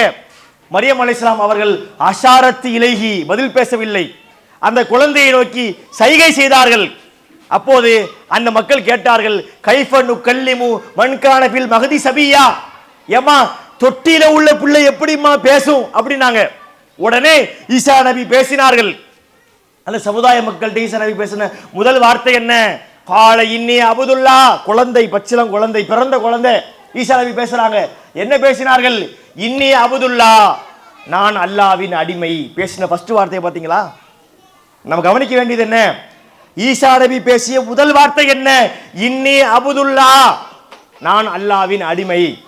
இன்னைக்கு ஒரு சமூகம் அவரை கடவுள் என்கிறது, கடவுளின் பிள்ளை என்கிறது. முஸ்லிம்கள் ஏற்றுக்கொண்டோமா? இல்ல இல்ல. அப்புறம் எப்படி மற்ற நபிமார்களுக்கு அந்த இறைத்தன்மை வரும்? இப்ராஹிம் நபிக்கு வருமா? ரசூலுல்லாவுக்கு வருமா? ரசூலுல்லாவுக்கே வராதுன்னா முஹித்தீனுக்கு வருமா? கோவளம் திருகாவல் இருக்கக்கூடியவர்களுக்கு வருமா? யாருக்கும் வராது. மனிதர்கள். சிந்திக்க வேண்டாமா? படைத்த இறைவனை விட்டுவிட்டு இன்னொருவரை நம்ம அழைத்தால் அது நிரந்தர நரகத்திற்குரிய காரியம் என்பதை நம்ம சிந்திக்க கூடாதா? சிந்திக்க வேண்டும். அல்லாஹ் நமக்கு அறிவாற்றலை தந்திருக்கின்றான், பகுத்தறிவை தந்திருக்கின்றான். மற்ற விஷயங்கள் எல்லாம் சிந்திக்கிறோம். என்ன சிந்திக்கிறோம்? ஒரு கடைக்கு போறோம், மீன் வாங்குறோம், சைடு ஸ்லாம்பை திறந்து திறந்து 10 வாட்டி பார்க்கிறோம். இது என்னம்மா கருப்பா இருக்கு, பழச போட்டுருவாளோ, நேத்து உள்ளதோ, ஐஸ் மீனா இருக்குமோ, கலந்து போட்டுருவாளோ, எத்தனை தடவை உருட்டி பார்க்கிறோம். அப்போ ஒரு மீன் வாங்கக்கூடிய நேரத்தில் எப்படி பார்க்கிறோம், காய்கறி வாங்கும் போது பார்க்கிறோம். ஒரு சூப்பர் மார்க்கெட்டுக்கு போய் வாங்கினா கூட எக்ஸ்பைரி டேட் என்ன, மேனுஃபேக்சரிங் டேட் என்ன, அலசுன்னு அலசரமே. மார்க்கத்தை இலங்க அப்படி பார்க்கணும். நாம செய்யக்கூடிய காரியம் குர்ஆனிலே இருக்கிறதா? நபியர்கள் சொல்லி கொடுத்த காரியமா? இது செஞ்சா நன்மை கிடைக்குமா? அப்படிலாம் பார்க்க வேண்டாமா? என்ன நினைக்கிறாங்க மக்கள்? இதுல என்ன வேதனைனா, பல வழிகேடான காரியங்களை செய்யும் போது அவங்களுக்கு உள்ளத்துல இருக்கக்கூடிய பக்தியை பார்க்கணும். மௌலுது ஓதுற நீங்க பார்க்கணும். மௌலுது ஓதியாச்சுன்னா நாளைக்கு சொர்க்கங்கிற மாதிரி, அவங்களுக்கு அழகிய செயல் புரியுற மாதிரி நினைக்கிறாங்க. அல்லாஹ் சொல்றான் திருமறை குர்ஆன்ல, நபியை நீங்கள் சொல்லுங்கள், குல் நுநப்பிவுக்கும் பில் அக்ஸரீன அமாலா, செயல்களில் நஷ்டமடைந்தோரை பற்றி நான் உங்களுக்கு அறிவிக்கட்டுமா? அல்லதீன தல்ல சாயுஹும் ஃபில் ஹயாத்தி துன்யா, இந்த உலகத்திலே அவர்களின் எல்லா விதமான முயற்சிகளும் வீணாகிவிட்டன. யக்ஸபூன அன்னஹும் யுக்ஸினூன சுன்ஆ, அவர்களோ தாங்கள் அழகிய செயல் புரிந்ததை போல நினைத்துக் கொள்கிறார்கள். அவங்க செஞ்சதெல்லாம் போச்சு, நரகம்தான், எல்லாம் வீணா போச்சு, செயல்களை நஷ்டமா போச்சு. ஆனா அவங்க மனசு எப்படி? மௌலுது ஓதிட்டம் தான், சொர்க்கம் தான் தான் அப்படி நினைக்கிறாங்களே. அப்படி நினைப்பு தான் அது. அப்படி நினைப்பதால் மட்டும் நமக்கு அல்லாஹ் கூலி கொடுத்துட மாட்டான். சிந்திக்க வேண்டும். அல்லாஹ் நமக்கு சிந்தனையை தந்திருக்கின்றான். இது மறுமையை தீர்மானிக்கக்கூடிய விஷயம். நமக்கு சில அடிப்படைகளை நம்ம வைத்திருக்கின்றோம். என்ன அடிப்படை? ஏங்க நாங்க இன்னைக்கு நேத்த தர்காவுக்கு போறோம், இன்னைக்கு நேத்த மௌலுது ஓதுறோம். எத்தனை வருஷ பாரம்பரியம். எங்களுடைய அத்தா, எங்களுடைய தாத்தா, அவங்களுடைய பாட்டனாரு, பூட்டனாரு, நிறைய தலைமுறை, பல தலைமுறைகளாக நாங்கள் மௌலுது ஓதுறோம் அப்படிங்கிறாங்களே. இஸ்லாமிய மார்க்கம் சொல்ற அடிப்படை என்ன தெரியுமா? நபிகள் நாயகம் ஸல்லல்லாஹு அலைஹி வஸல்லம் அவர்கள் நபித்துவம் பெற்று ஆரம்ப காலத்திலேயே மக்களுக்கு சில பிரச்சாரங்கள் பண்ணாங்க. அதுல என்ன தெரியுமா சொன்னாங்க? உத்துருக்கு மா யக்கூலு ஆபாவுக்கும் அப்படின்னாங்க. அப்படின்னா என்ன? உத்துருக்கு மா யக்கூலு ஆபாவுக்கும்னா, உங்களுடைய முன்னோர்களுடைய கூற்றுக்களை நீங்கள் விட்டு விடுங்கள். ஏனென்றால் யாருடைய உள்ளத்திலே முன்னோருடைய பக்தி இருக்கிறதோ அவன் உள்ளத்தில் சத்தியம் போகாது. நீங்க எத்தனை வசனத்தை காட்டினாலும், எத்தனை ஹதீஸை காட்டினாலும், என்னங்க நீங்க இப்ப சொல்றீங்க, எங்க அப்பன் பாட்டுன்னு தான் போவாங்க. இப்ப ரசூலுல்லாஹ் சொன்னது என்ன? முன்னோர்களை பற்றிய பேச்சை பேசாதீங்கன்னாங்க. அப்ப நமது முன்னோர்கள் சொன்னார்கள், நம்ம ஜமாத்து சொல்லுது, நம்ம பல மக்கள் சொல்றாங்க, அதையெல்லாம் பார்க்க கூடாது. நாம் சிந்திக்க வேண்டும். அல்லாஹ் நம்மை மறுமையில நம்மளை தான் கேள்வி கேட்பான். மறுமையில போய் நிக்கிறோம், நம்ம செஞ்சதெல்லாம் தப்புன்னு ஆகுது. அல்லாஹ் கேப்ப, ஏப்பா அப்படி பண்ண, ஏப்பா தர்காவுக்கு போன, ஏனப்பா மௌலிது ஓதினாய், எங்க ஜமாத் சொல்லுச்சுன்னா அல்லாஹ் உடனே சரி மன்னிச்சு விட்டுருவானா? அவரவர் ஈமானுக்கு அவரவர் தான் பொறுப்பு. எனது ஈமானுக்கு நான் பொறுப்பு, உங்கள் ஈமானுக்கு நீங்கள் பொறுப்பு. யாருடைய ஈமானுக்காகவும் யாரும் பொறுப்பேற்க முடியாது என்பதை கவனத்தில் கொண்டு, இஸ்லாம் என்றாலே அது ஏகத்துவம் தான். லா இலாஹ இல்லல்லாஹ், வணக்கத்திற்குரியவன் அல்லாஹ் மட்டும்தான், ஒரு கடவுள் தான். அவனுடைய தன்மையில ஒரு சிறிய தன்மையை இன்னொருவருக்கு கொடுத்தாலும் அவர் இஸ்லாத்தை விட்டு வெளியேறி விடுவார். அவருடைய உள்ளத்திலே லா இலாஹ இல்லல்லாஹ் என்பது இல்லாமல் போய்விடும். இதையெல்லாம் நாம் கவனத்தில் வைக்க வேண்டும், சிந்திக்க வேண்டும். ஒரு கூட்டம் இருக்குங்கிறாங்க, ஒரு கூட்டம் இல்லைங்கிறாங்க, குழப்பமா இருக்கு. ஒரு குழப்பமும் இல்லை. இஸ்லாமிய மார்க்கத்தில் குழப்பம் இல்லை, முஸ்லீம்கள்ட்ட குழப்பம் இருக்கு. நம்ம கன்ஃபியூஸ் பண்றோம். நம்ம என்ன கன்ஃபியூஸ் பண்றோம்? முஸ்லீம்கள்ட்ட உள்ள குழப்பத்தை இஸ்லாத்தில் உள்ள குழப்பத்தை போல நினைக்கிறோம். முஸ்லீம்கள்ட்ட பல மாறு மனிதர்கள் சிந்திப்பார்கள். இஸ்லாத்தில் குழப்பம் இருக்கா? இல்லை. குர்ஆன் தெளிவா இருக்கு, நபி மொழிகள் தெளிவா இருக்கு. இந்த ரெண்டு தான மார்க்கம். நமக்கு மார்க்கம் என்பது என்ன? இத்தபிஉ மா உன்சில இலைக்கும் மிர் ரப்பிக்கும். அல்லாஹ் சொல்கிறான், உங்கள் ரப்பிடத்தில் இருந்து உங்களுக்கு அருளப்பட்டதையே நீங்கள் பின்பற்றுங்கள். வலா தத்தபிஉ மின் தூனிஹி அவுலியா கலீலம்மா ததக்கரூன். அதுல அல்லாஹ் மற்றவற்றை நீங்கள் பின்பற்றாதீர்கள். அல்லாஹ்விடம் இருந்து அருளப்பட்டதை பின்பற்றணுமா? குர்ஆன் எங்க இருந்து வந்தது? அல்லாஹ்ட்ட இருந்து வந்தது. நபிமொழிகள் எங்க இருந்து வந்தது? அல்லாஹ்ட்ட இருந்து வந்தது. அதை பின்பற்றலாம். தர்கா எங்க இருந்து வந்தது? அல்லாஹ்ட்ட இருந்து வரல. மௌலிது எங்க இருந்து வந்தது? ரசூலுல்லாஹ்ட்ட இருந்து வரல. கூட்டு துஆக்கள் எங்க இருந்து வந்தது? மார்க்கத்தில் இருந்து வரவில்லை. அப்ப இது மாதிரியான காரியங்கள் எல்லாம் நம்ம செஞ்சோம்னா கண்டிப்பா அது நமக்கு நரகத்தை நோக்கி அழைத்து சென்று விடும் என்பதை சிந்திக்க வேண்டும். எனவே இந்த அடிப்படைகளை நீங்கள் புரிந்து கொள்ள வேண்டும். இஸ்லாமிய மார்க்கம் என்பது இந்த லா இலாஹ இல்லல்லாஹ் தான், குர்ஆன் தான், நபிமொழிகள் தான். இதை மாத்திரம் நம்ம பின்பற்றும் போது அது நமக்கு நல்ல வழியை காட்டும். இதை விட்டுவிட்டு அவர் சொன்னார், இவர் சொன்னார், ஊரிலே சொன்னார்கள், முன்னோர்கள் சொன்னார்கள், சொந்தக்காரங்க சொன்னார்கள், அஜர்த்துமார்கள் சொன்னார்கள் என்று செய்தால் கண்டிப்பாக அது வழிகேட்டிலே தான் கொண்டு போய் சேர்க்கும். நாம் சிந்திக்க வேண்டும். எவ்வளவோ கஷ்டப்படுறோம், மார்க்கத்திற்காக நாம் சில வணக்கங்கள் செய்கிறோம், ரமலானிலே நோன்பு பிடிக்கிறோம், தொழுகையை நிறைவேற்றுகிறோம், ஏழைகளுக்கு எல்லாம் நம்ம உதவி செய்கிறோம். இந்த நன்மைகள் எல்லாம் நமக்கு எப்போது பலன் தரும்? நம்மிடத்திலே ஏகத்துவம் இருந்தால் மட்டும்தான் பலன் தரும். ஏகத்துவம் இல்லை என்றால் எல்லாம் அழிந்து போகும். நபியே, நீர் இறை கற்பித்தால் உன்னுடைய எல்லா நல்லறங்களும் அழிந்து போகும். தௌஹீது இல்லைன்னு சொன்னா எல்லா வணக்கமுமே போயிடும்.